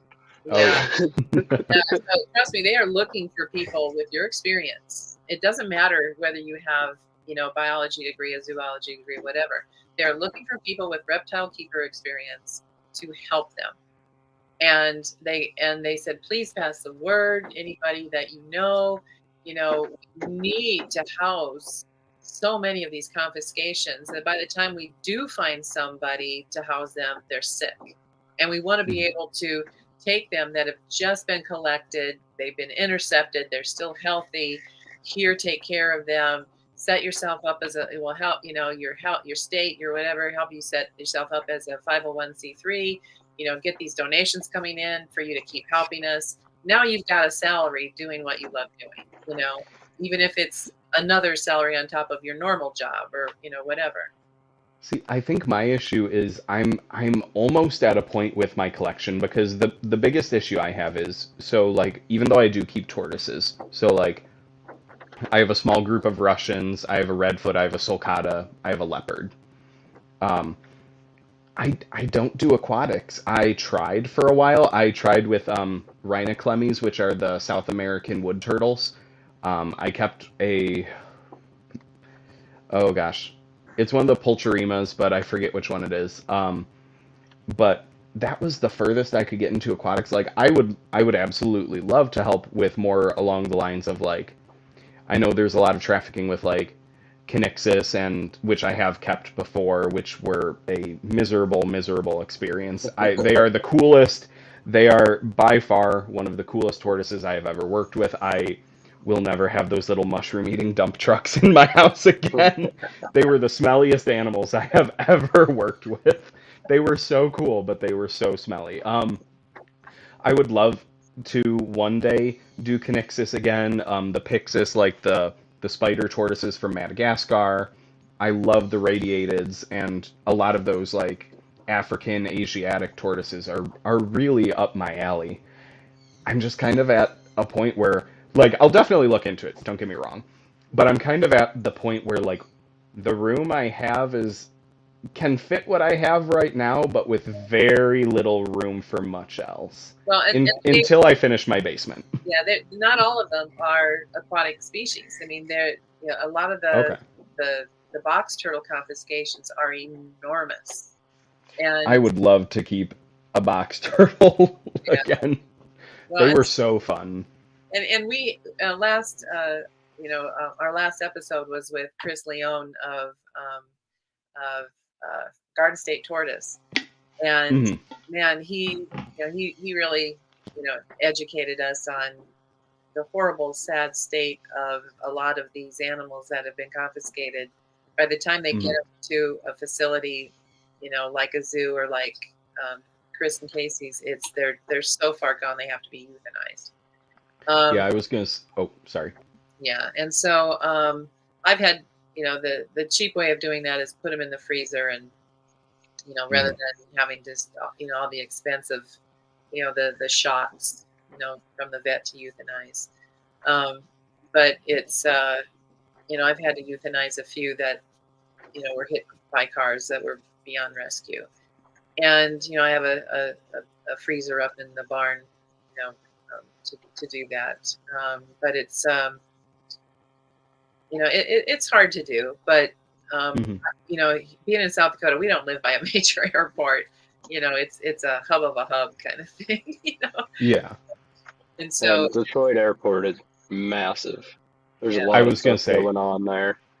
oh yeah, I've only twice back in when I was really heavy into bird keeping, which like I still am to a lesser extent, but I had a few rare species that I had come in through there. So I'm very familiar with getting animals from DTW. I know exactly where I have to go for that. So. Yeah, it's just I guess that's my push. I don't like the bad reputation that a lot of good reptile people been forced on them because of the poachers, and the traffickers. It's like and the one thing that the Game and Fish, I mean, I get the notices on YouTube all the time. It's like, you want to make money in the reptile field, turn in poachers, because you get a percentage of their entire network by helping bring down that network. And so, I mean, these people are getting thousands of dollars as whistleblowers kind of things. Interesting. Okay. And if more people in the bad ones in the reptile field would know that they're just not as safe anymore, that people are going to make tens of thousands of dollars turning them in, if not this one guy made $1 million, turning in poachers. It's because it depends on how large the network, Mhm. is that they've helped take down. It's, I guess, the more they feel unsafe, the less they'll do. And, like both of you have mentioned, is the more we flood the market and make, what they want to sell for a $5,000 animal becomes a $20 animal. It is a numbers game. It really is. Desperate people will do desperate things. And Yeah, and yeah. And I think part of it too is when we have stuff, and I'm just gonna throw out some current events because it's been in the news lately, but then I feel like so often we don't see that good side of the reptile hobby. Like when I kind of like I've mentioned a few times, I volunteer with a reptile rescue locally, and I want to say they're actually the only remaining 501c3 reptile rescue in my state. And every time we go to an event, we bring, animals we can adopt out. We bring out outreach animals, and doing the outreach is great.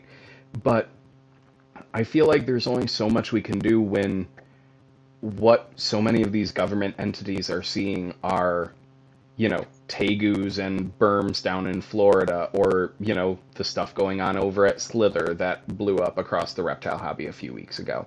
You know, I feel like every time the hobby tries to put its best foot forward, something like that pops up, or there's just something that's happened that is so hard for the community to move past on a government level as well. Yeah. Right. The other thing is like trying to convince someone whose mindset is to breed Mhm. and to produce into rescue work. That's totally different. That's a totally different type of thing entirely. And then you got to talk about, like, say this person already has a collection. This is where it becomes more difficult. You got to get the new person in at, like, hey, you've got a tortoise and a snake, Mhm. and you're ready to step up. This is how you should step up. Yeah. Not in the breeding aspect. Yeah, I Because definitely I think think, that's something. Oh, sorry. oh no, go for it. I I was got gonna more say, though. like, yeah, I was gonna say pushing the breeding aspect, I think, is something that the hobby definitely needs to kind of take a back burner on. Like, kind of like you said earlier, like, don't get me wrong, I'm a ball python guy. I do love them. I rag on the ball python industry a lot because how can I not? Right.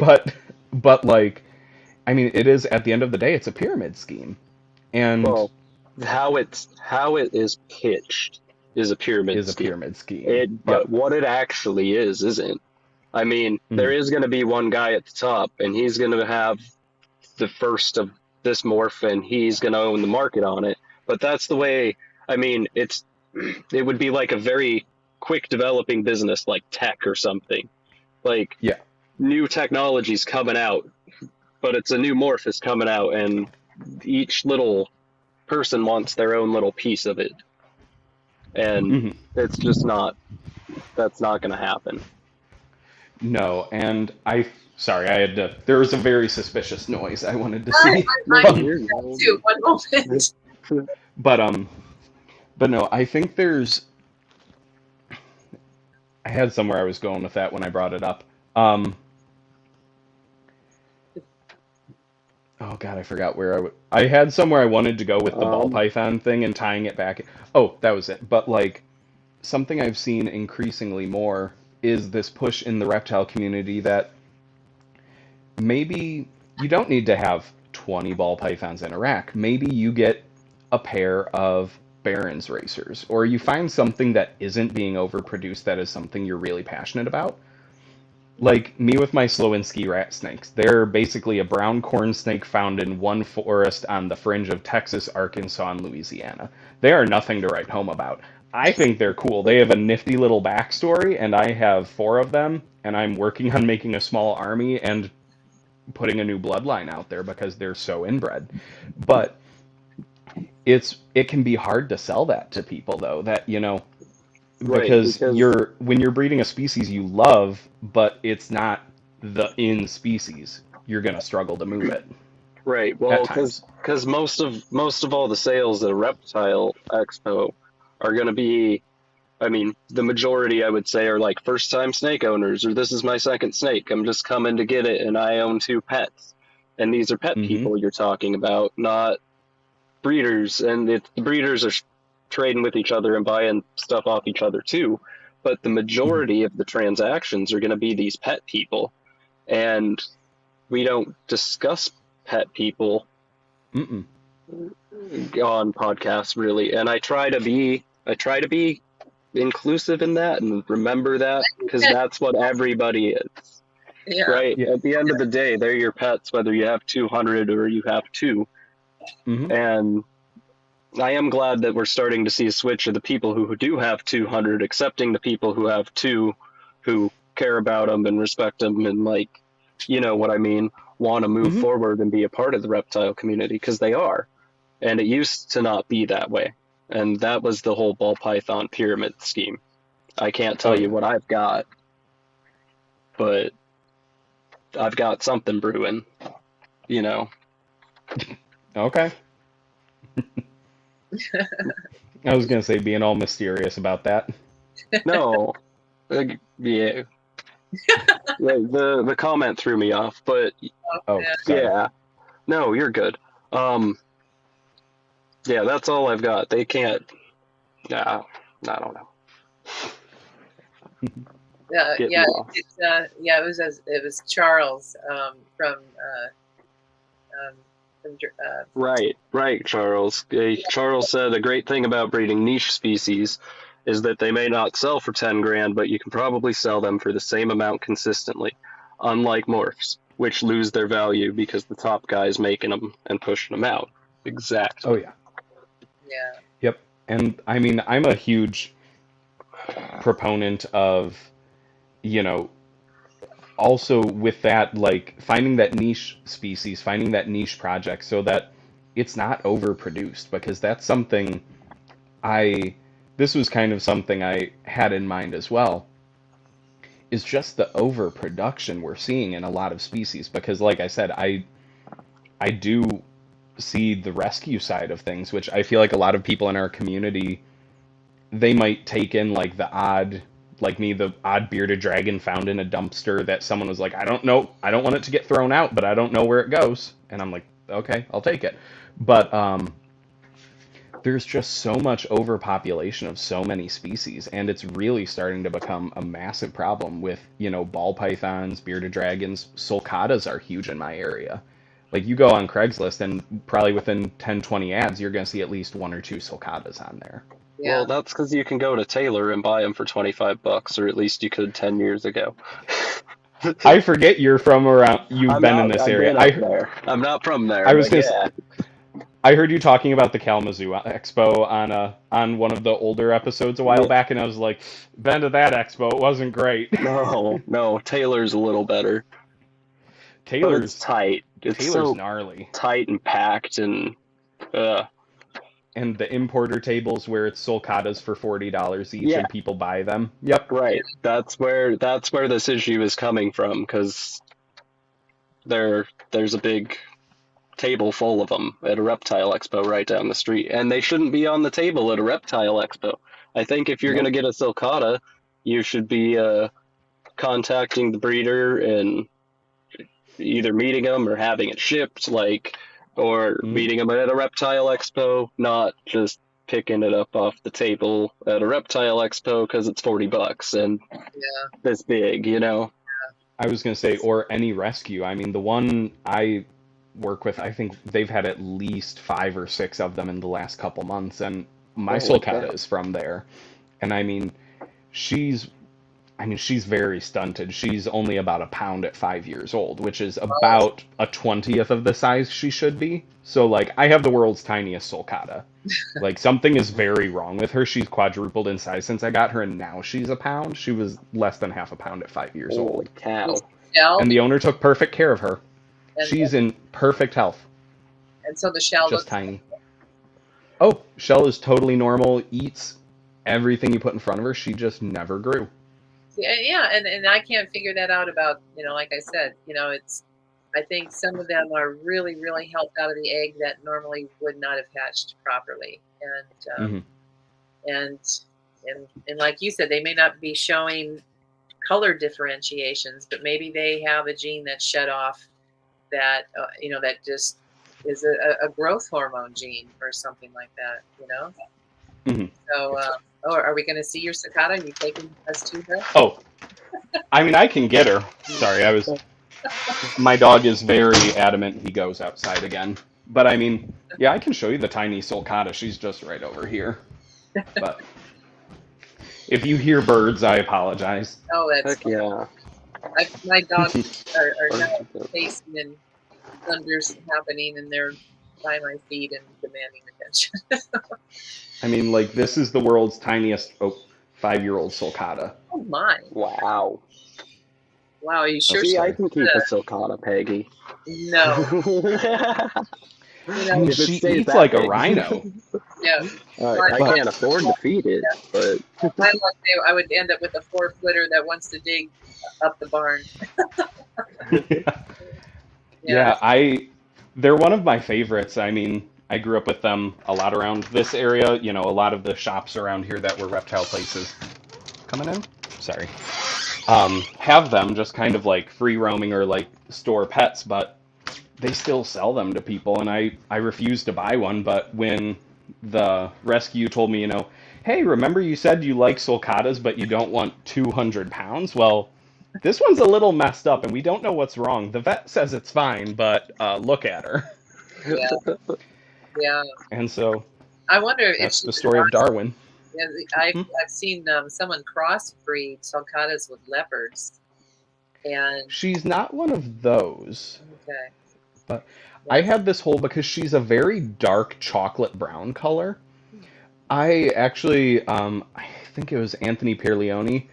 I messaged him and I said, "Is this a Chaco tortoise?" Because she looked like a Chaco, which are basically like a Mexican tiny. They look like a gopher or like a Texas tortoise, but they're a bit more spiky, like a sulcata, and they're this dark chocolate brown. And he said, "No, there's no one in the States really breeding those, and if they did, why would one end up in a rescue?"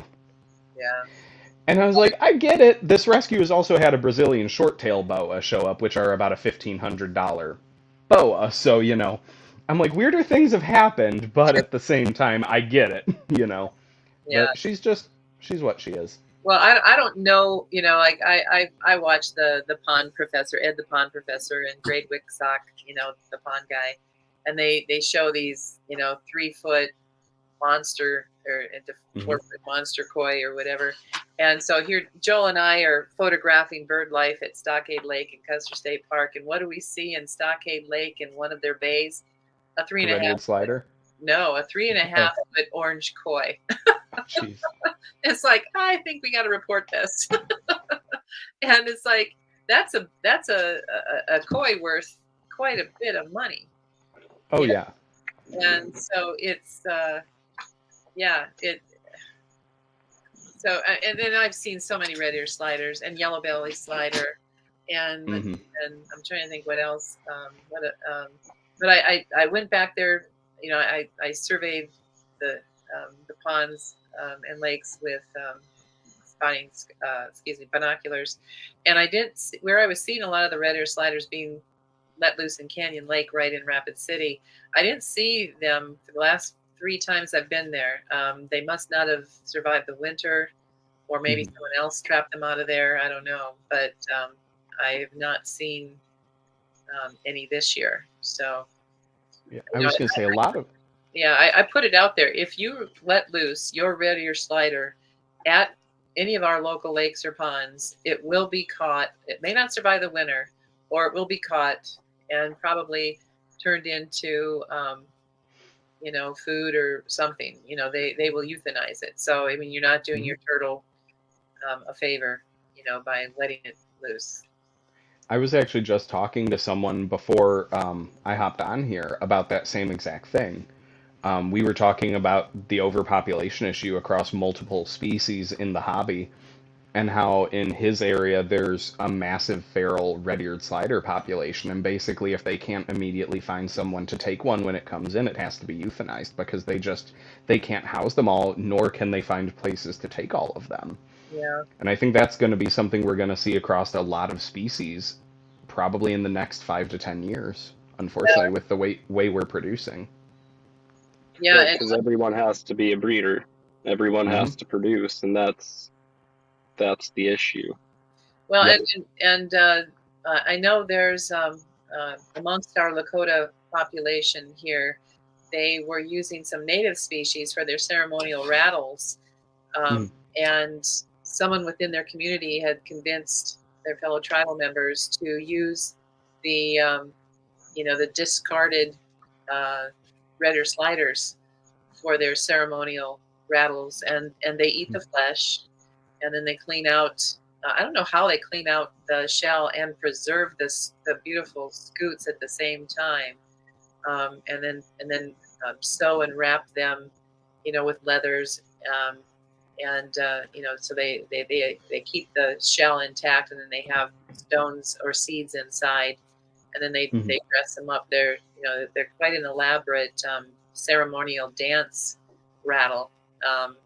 But I've not seen them using our local rare box turtle anymore. I see most of them now using red ear slider Mhm. as the basis for their turtle rattles.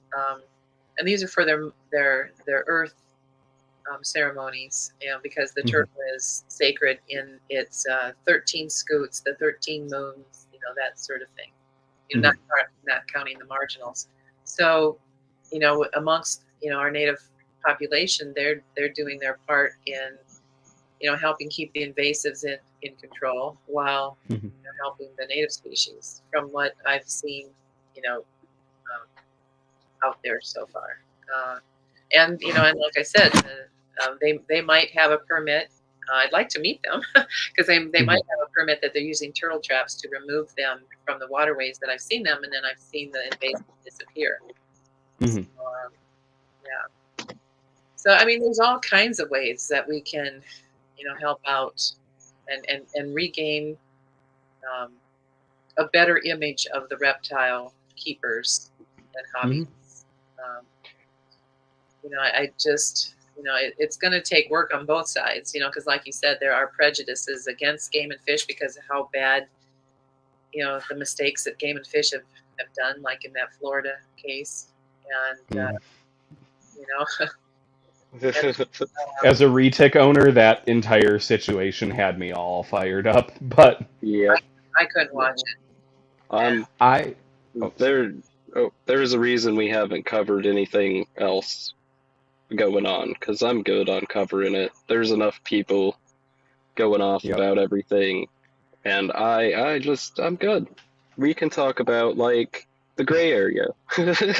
Yeah, I was gonna say that entire situation. I won't go into it, but knowing from all my years in shelter work and just seeing cruelty cases and just to be blunt, knowing a lot of the like mechanics behind like reptile euthanasia and how all that should be handled, everything between Slither, Fish and Wildlife, the last month has been, or 2 months have just been gnarly. Absolutely gnarly is the only way I can put it. Yeah. Yeah. A friend of mine got out of raptor, the bird raptor rehabilitation and rescue. He says, you can only take so much, and as an empathic creature, he could, he goes, I had to back away, the losing Hmm. sleep and, over surmounting sadness. Yeah. Hmm. That's a part we didn't even touch on with the rescue side, right? Like, you're getting a ton of animals that you're just gonna have to kill. That's something that like is gonna take a person who can handle that, Yeah. because some people can't. Some people can just fine. Other people can't, and Yeah. that's totally fine. Yeah, but I think we're reaching a point in the hobby that we're going to see a lot more of that. And I think we're reaching a saturation point in the hobby with a lot of animals. where I feel like we're going to be in a position, like I said a bit ago, in 5 to 10 years, kind of like we are with dogs and cats right now. Yeah. Because like rescues, just the rescue I volunteer with, they have to use a rack for ball pythons because they get so many in that they cannot physically house them all in enclosures. And they are constantly having to wait list and turn people away because they're the only rescue around. I mean, they've constantly got at least 5 or 6 tortoises rotating through there. And it's not even like it's normal stuff coming in. They get weird boas, they've had weird rat snakes, I mean, they get monitors all the time, and they've had to set their own limits on like what kind of large animals they can and can't house. Um, the last time they had retics in, they had them over a year and had to end up transferring them to, I believe, Pennsylvania to find someone who was willing to take them. Yeah. And with just the mass production we're seeing with sulcatas, ball pythons, retics, and just how long some of these animals live, I truly worry that we're going to reach a point in this hobby where you're going to see euthanasia for space purposes. I mean, there are facilities, I think there's one in Arizona I've seen that houses sulcatas, and that's basically all they do. And I've seen this video of their sulcata paddock, and it is just basically standing room only Oh, of unwanted adult sulcatas because they grow so fast and they're so easy to get. But what a lot of people don't realize is like a lot of the original imported sulcatas are still alive, and I've heard that repeated multiple times because they live so long and they're so hardy that we still have some of the original imported stock because they're not legal to import anymore. good. Yeah, it's they bring in some kind of tick that is really really bad when it gets to our like livestock and stuff like that. But yeah, I mean, at what point do we realize that retics, like I said, balls? I mean, I have a 30-year-old ball python. If you realize every one of those 38,000 ball pythons on Morph Market could reach 20 or 30 years old, and that's twice what we're seeing with a dog or a cat. And I can tell you the dog and cat rescue field, from experience, is full to bursting right now. Yeah. And they're, I would say, in a lot of ways, easier to rehome and take care of than a reptile is. Yeah. Yeah. And you know, we have 2 dogs and now 1 cat. We had to put well, we thought she was 14. She showed up at our house. We thought she was younger than she actually was. The vet did find a tip, found her to have been 17 years old, and we had to put her to rest 2 weeks ago. But but you know, they've either showed up at our place because we're at an intersection with a barn and Mhm. 3 acres, and the barn can be seen right from the road, and we've had people pull up, and then they back up and go, and I went, oh God, and I walk up there, meow meow, you know, here's a cat that just got dropped off. Well, now, you know, my allergist goes, any cat that shows up, you must take to the shelter because you are highly allergic to cats, and they don't stay up at your barn, they end up at your house. And so now we're down to 1 cat and the 2 dogs, but they're all 3 were rescues. You know, the quality of dogs you can get at shelters is just amazing. I mean, people have to move quickly, and you know, the boy that we adopted here, we thought we were getting a lab husky cross, and one of our trainer friends, she goes, that looks like a purebred Kelpie, and she goes, just Google chocolate Kelpie, and I did. I'm like, oh yeah, that looks like him. You know, a 49-pound miniature chocolate German Shepherd is what he looks like. Yep, I was gonna say I've worked with kelpies and coolies before, little border collie type guys, real Yeah, high drive. Yep. yeah, yeah, high drive. I mean, I've never seen a dog that even wants to herd insects. So, That would not surprise me, not one bit. yeah. So yeah, he's making us become better trainers. Absolutely. Yeah. Well, have we been controversial enough, you know, tonight? I don't know. I haven't seen any hate comments in the chat yet. Maybe when know. it's posted on YouTube, that's when they really fire up. Hang on. I'm having issues now. My headset died. Oh, jeez. Oh, let's see here. Okay. Yeah, hi Charles. We just haven't been able to get to you with Serenity Dragons, and it's like, boy, we really enjoyed his tour.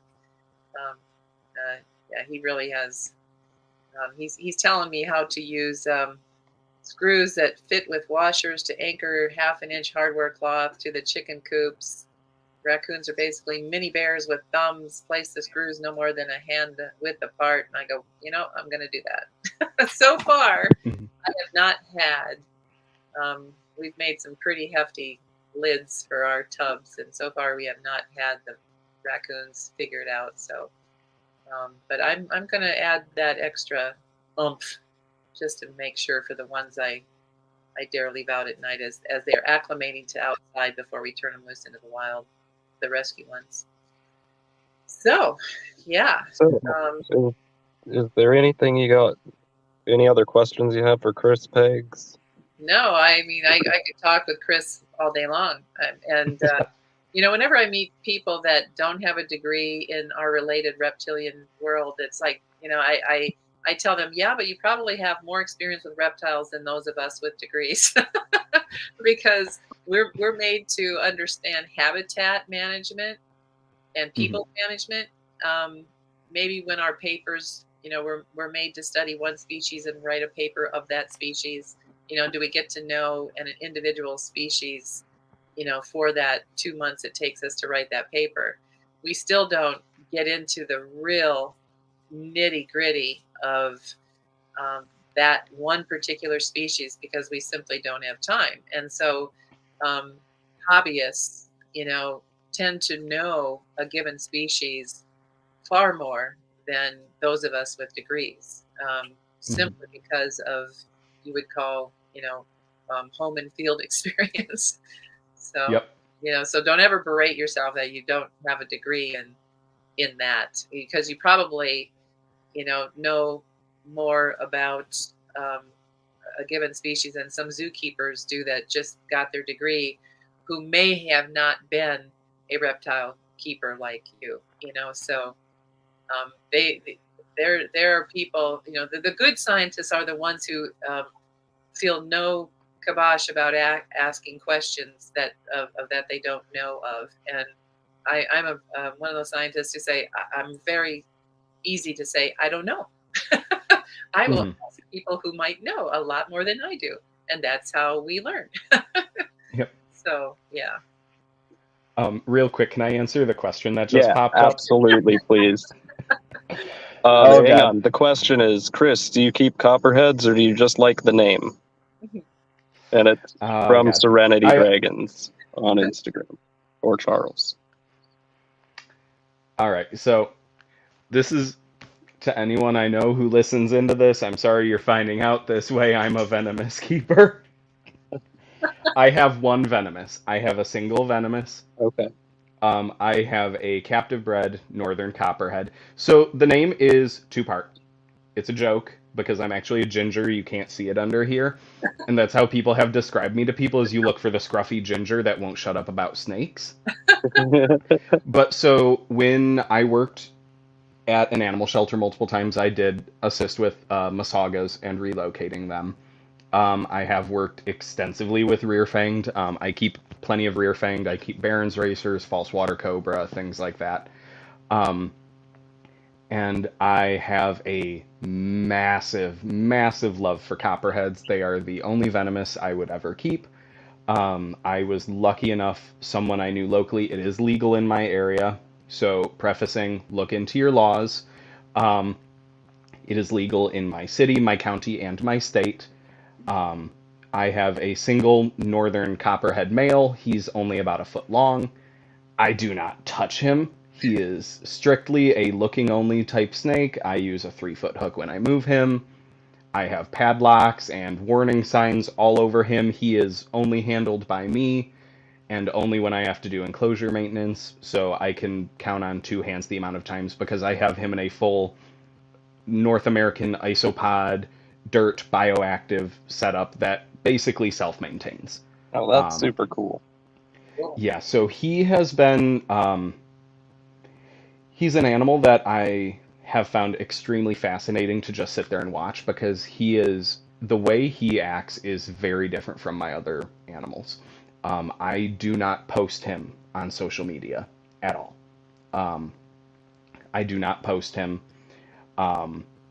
The only picture you will find is if you look at my Instagram handle, he is my profile picture. There was one time he was in a cleaning bin, and I took him outside and put him far away and zoomed way in and took a picture of him in the grass. And then put him right back in the bin and took him right back inside. Um, he's super cool. I don't recommend people keep venomous. I had worked with them, and he is a very, very small, and as far as copperheads go, the northern subspecies is the least toxic of all of the subspecies. I would hazard they're one of the least toxic venomous in North America. So I I keep him solely as a me thing. I don't advertise him because I don't want people running out and getting venomous and thinking it's okay. Right. It's not something most people should do. That makes sense. Yeah, I mean, like I said, I've worked with the whole gamut. I've kept a scrub before. I've had white lips. I've had an apodora. I've had retics. The apodora was not a good time. Everyone says that they're smart and terrifying, but generally they won't try and kill you. Mine was about an 11-footer, that 10 to 11 foot, that definitely took a swing at my face more than a few times. Man. So she is the one, I will say that is the one snake that has handed my rear end to me. And I never took a bite from her, but it was dang close plenty of times, and she no longer lives here. That was a very bad time. But I've kept a lot of stuff, and, with how big he's going to get, which is only about 1.5 to 2 feet, he's very manageable with tools and the very limited hands-off handling that I do with him. Fair enough. So, Cool. sorry, that was a ramble. I No. am very into ethical, straight edge venomous keeping. If you're going to do it, you need to be up on your stuff about it. 100%. I agree. For sure. Well, I'm gonna ask the wrap-up questions then. Yeah, sorry. No, you're good. Oh, You're good. That was Plenty very good. informative. I liked that answer greatly. I'm glad Carl's asked. Sorry. Otherwise, I might not have asked. Yeah, I don't talk about him publicly, really. This is actually the first time I've ever told anyone outside of a very, very small group of people that he exists. Okay. So. We're honored. Anyway, if you could keep any one thing, you have to breed it. There's no limitations on what it could be. It could be extinct, not extinct, illegal, not illegal. You have enough space to keep whatever you want, but you have to breed it and you have to produce it. What would it be? I have the knee-jerk reaction, and it's apodora. I'm not sure if you've ever worked with one or been able to get. I would love to, but I'm not there yet. For those of us people that don't know all the genera or species name, an apodora is what? Clarify. So an apodora is, people call them the Papuan olive python. So they used to be considered in the family Liasis, which are like the macklot, the water python, the olive python. They've now been found to be in their own species, or their own family. So it's Apodora papuana, and people just call them the Papuan python now. They're a relatively large constrictor. They average between 11 to, an exceptional one is generally 14 to 16 feet long. They are a snake-eating python. Oh, wow. In their natural range, they will, They eat from what Papuan I've carpet understood, pythons. they will eat Papuan carpets. I believe there are reports of them eating scrub pythons. Basically, they kill by biting the back of the skull and crushing. Wow. They are cannibals, and they do very, very commonly kill each other and consume each other during mating. Wow. There has not been a lot of success captive breeding them for that reason. They are brought in very, very low numbers, and for some reason, basically only females are ever imported. No one's really sure if they're just not looking in the right place for the males or what the situation is, but they are an entirely different level of snake. And I can say this having kept the scrub, the white lip, retics, berms, crebo, water cobra. I mean, they're above everything. When I would go up to her enclosure, if I would just walk up to it, her head would come out of the hide, and you could see her eyes just flick towards you, and she would come up to you. And I have never been stared down by a snake before and felt that it was truly watching and figuring out a way to take me down. But that was the most intense reptile I have ever. I People who saw her would say the misfortune to handle her. I consider myself very fortunate, more fortunate that I was not injured by her. Right. Because they are famously supposed to be docile with people. She was not. She was very unpredictable. Her Every new home. every like interaction I've heard, it's the same as yours. Like they're thinking of a way to kill you. Yep, Like, and go for it. I've oh yeah, I've got a few eyes on. There's a few people that are potentially going to produce them in the near future.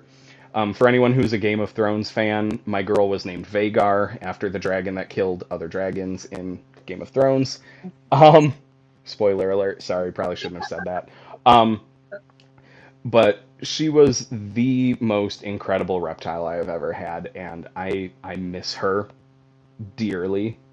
But she was dangerous to a point where I live alone, and she was not a safe animal for me to have in my home alone. And she actively would try and break the glass on her enclosure to try and get out. They are incredibly intelligent animals that they're smarter than a retic, 100%. Fair enough. So If that's my answer to that. I would love to get some babies and raise them up and actually have them be calmer because I've heard the captive breds are much more reliable, I bet. but they're incredibly hard to find. Yeah. So if you had any new advice or advice for anyone new coming into the hobby, especially after today's discussion, what would your new advice be to that, or that advice be to that new person? Wow. My advice to any new keeper is to really follow the natural history of the species you're keeping. Look into what they do in the wild. Look up on iNaturalist. See how people are keeping them. But also, don't become so enamored by what everyone sees on social media because those influencers that push those big $2,000 setups, likely number one, they got a discount on all that supply. But number two, it's okay to have that learning stage where you do keep the ball python in the dreaded 20 long while it's a baby because we all had those stepping stones. Right. And I think a lot of people nowadays ignore the fact that a lot of us started there and did not get this plug and play PVC setup that is so common nowadays. So Right. just be kind to yourself with your growth within the hobby and understand you can always do better and there is always a minimum you need to meet. But in between that minimum and the maximum, there's a whole lot of gray area that is totally fine to live in. Good one. Yeah, I like that a lot. That's something I think we preach. Mhm. All right. If you could have any creature power, i.e., something an animal can do that humans can't, a spider crawling on walls, a bird flying, a whale in the ocean, like any creature power, what would it be? I'm gonna go for the flying on that one. It's probably the most basic answer, but I'm going for it. Yeah, no, that's a fair one. I would probably like to fly too. Like I said, I'm under the reptile stuff. I occasionally post bird stuff on my Instagram because I do keep quite a few parrots as well, and that's I've always had this secret thing of like wanting to fly and like loving birds, but just I'm also afraid of heights. So we're not going to do that. Fair enough. Maybe you wouldn't be afraid of heights if you could just soar off anything. Exactly. Yeah. Cool. Well, where could people find you, Chris, if they have any questions about what you've done or what you're up to, or Yeah, just anyone pictures of what you wanting keep? to Oh yeah, anyone wanting to reach out to me, I'm always an open book. I'm always down to talk husbandry, ethics, things like that, as long as it's civil. You can always find me on Instagram at copperhead.reptilia. Um, I have a Facebook that also goes by Copperhead Reptilia, but at the same time, I like really never post on there. So, Instagram is the best way to find me. Awesome. Cool. And Peggy, where can people find you? Here on on Instagram, I am Detmers Studios, all run together. Detmers is my last name of Germanic descent. Still have a lot of relatives over there that I converse with. And on Facebook, in my reptile realm, I am Black Hills Turtle Forum, and I post a lot about the rescues and then my pet turtles. And as an artist, I am at Peggy Ann Detmers -artist on Facebook. So you can see my bronze sculptures and some of my flat works, paintings and drawings there also. So yeah, and where can we find Herp Talk Radio and you, Matthew? Well, for Herp Talk Radio and me, you can find us on Instagram at Herp Talk Radio. You can reach out via email at herptalkradio@gmail.com. We have a Facebook group. Hopefully there's good advice there. Well, there is good advice there. If you need to connect or reach out to anyone who's been on the show, they're there. You can find everyone pretty much. I don't think we're missing anybody at this point. Maybe one. I don't know. Anyway, yeah, other than that, Peggy's GoFundMe. Oh yes. There Oh, is a link for that running around on her website for the turtle yes. medical bills. Yes, my GoFundMe to help me get I'm still raising the money to get all these baby turtles tested so I can release them back to their native habitat. And this is Owen, my pound puppy, who is. I was gonna say when he popped up, I was like, those are totally kelpie ears. Yeah. and kelpie teeth. Oh yeah, that brown. When I've seen kelpies, I've seen them that color before, and that is very. Yep. He's in love. He's in love. Well, as for you, listener, we will talk to you guys later. You have a good night, day, evening, whenever you're listening. Yes, Chris. And thank you, Chris, for yes, coming on Thank the you guys show. for the time. I really appreciate it. It was Thanks great for being reaching on. out. That's Yes, Yeah, awesome. absolutely. Oh, thank you. Thank you. Anyway, everyone, have a good night, day, whatever. Good night.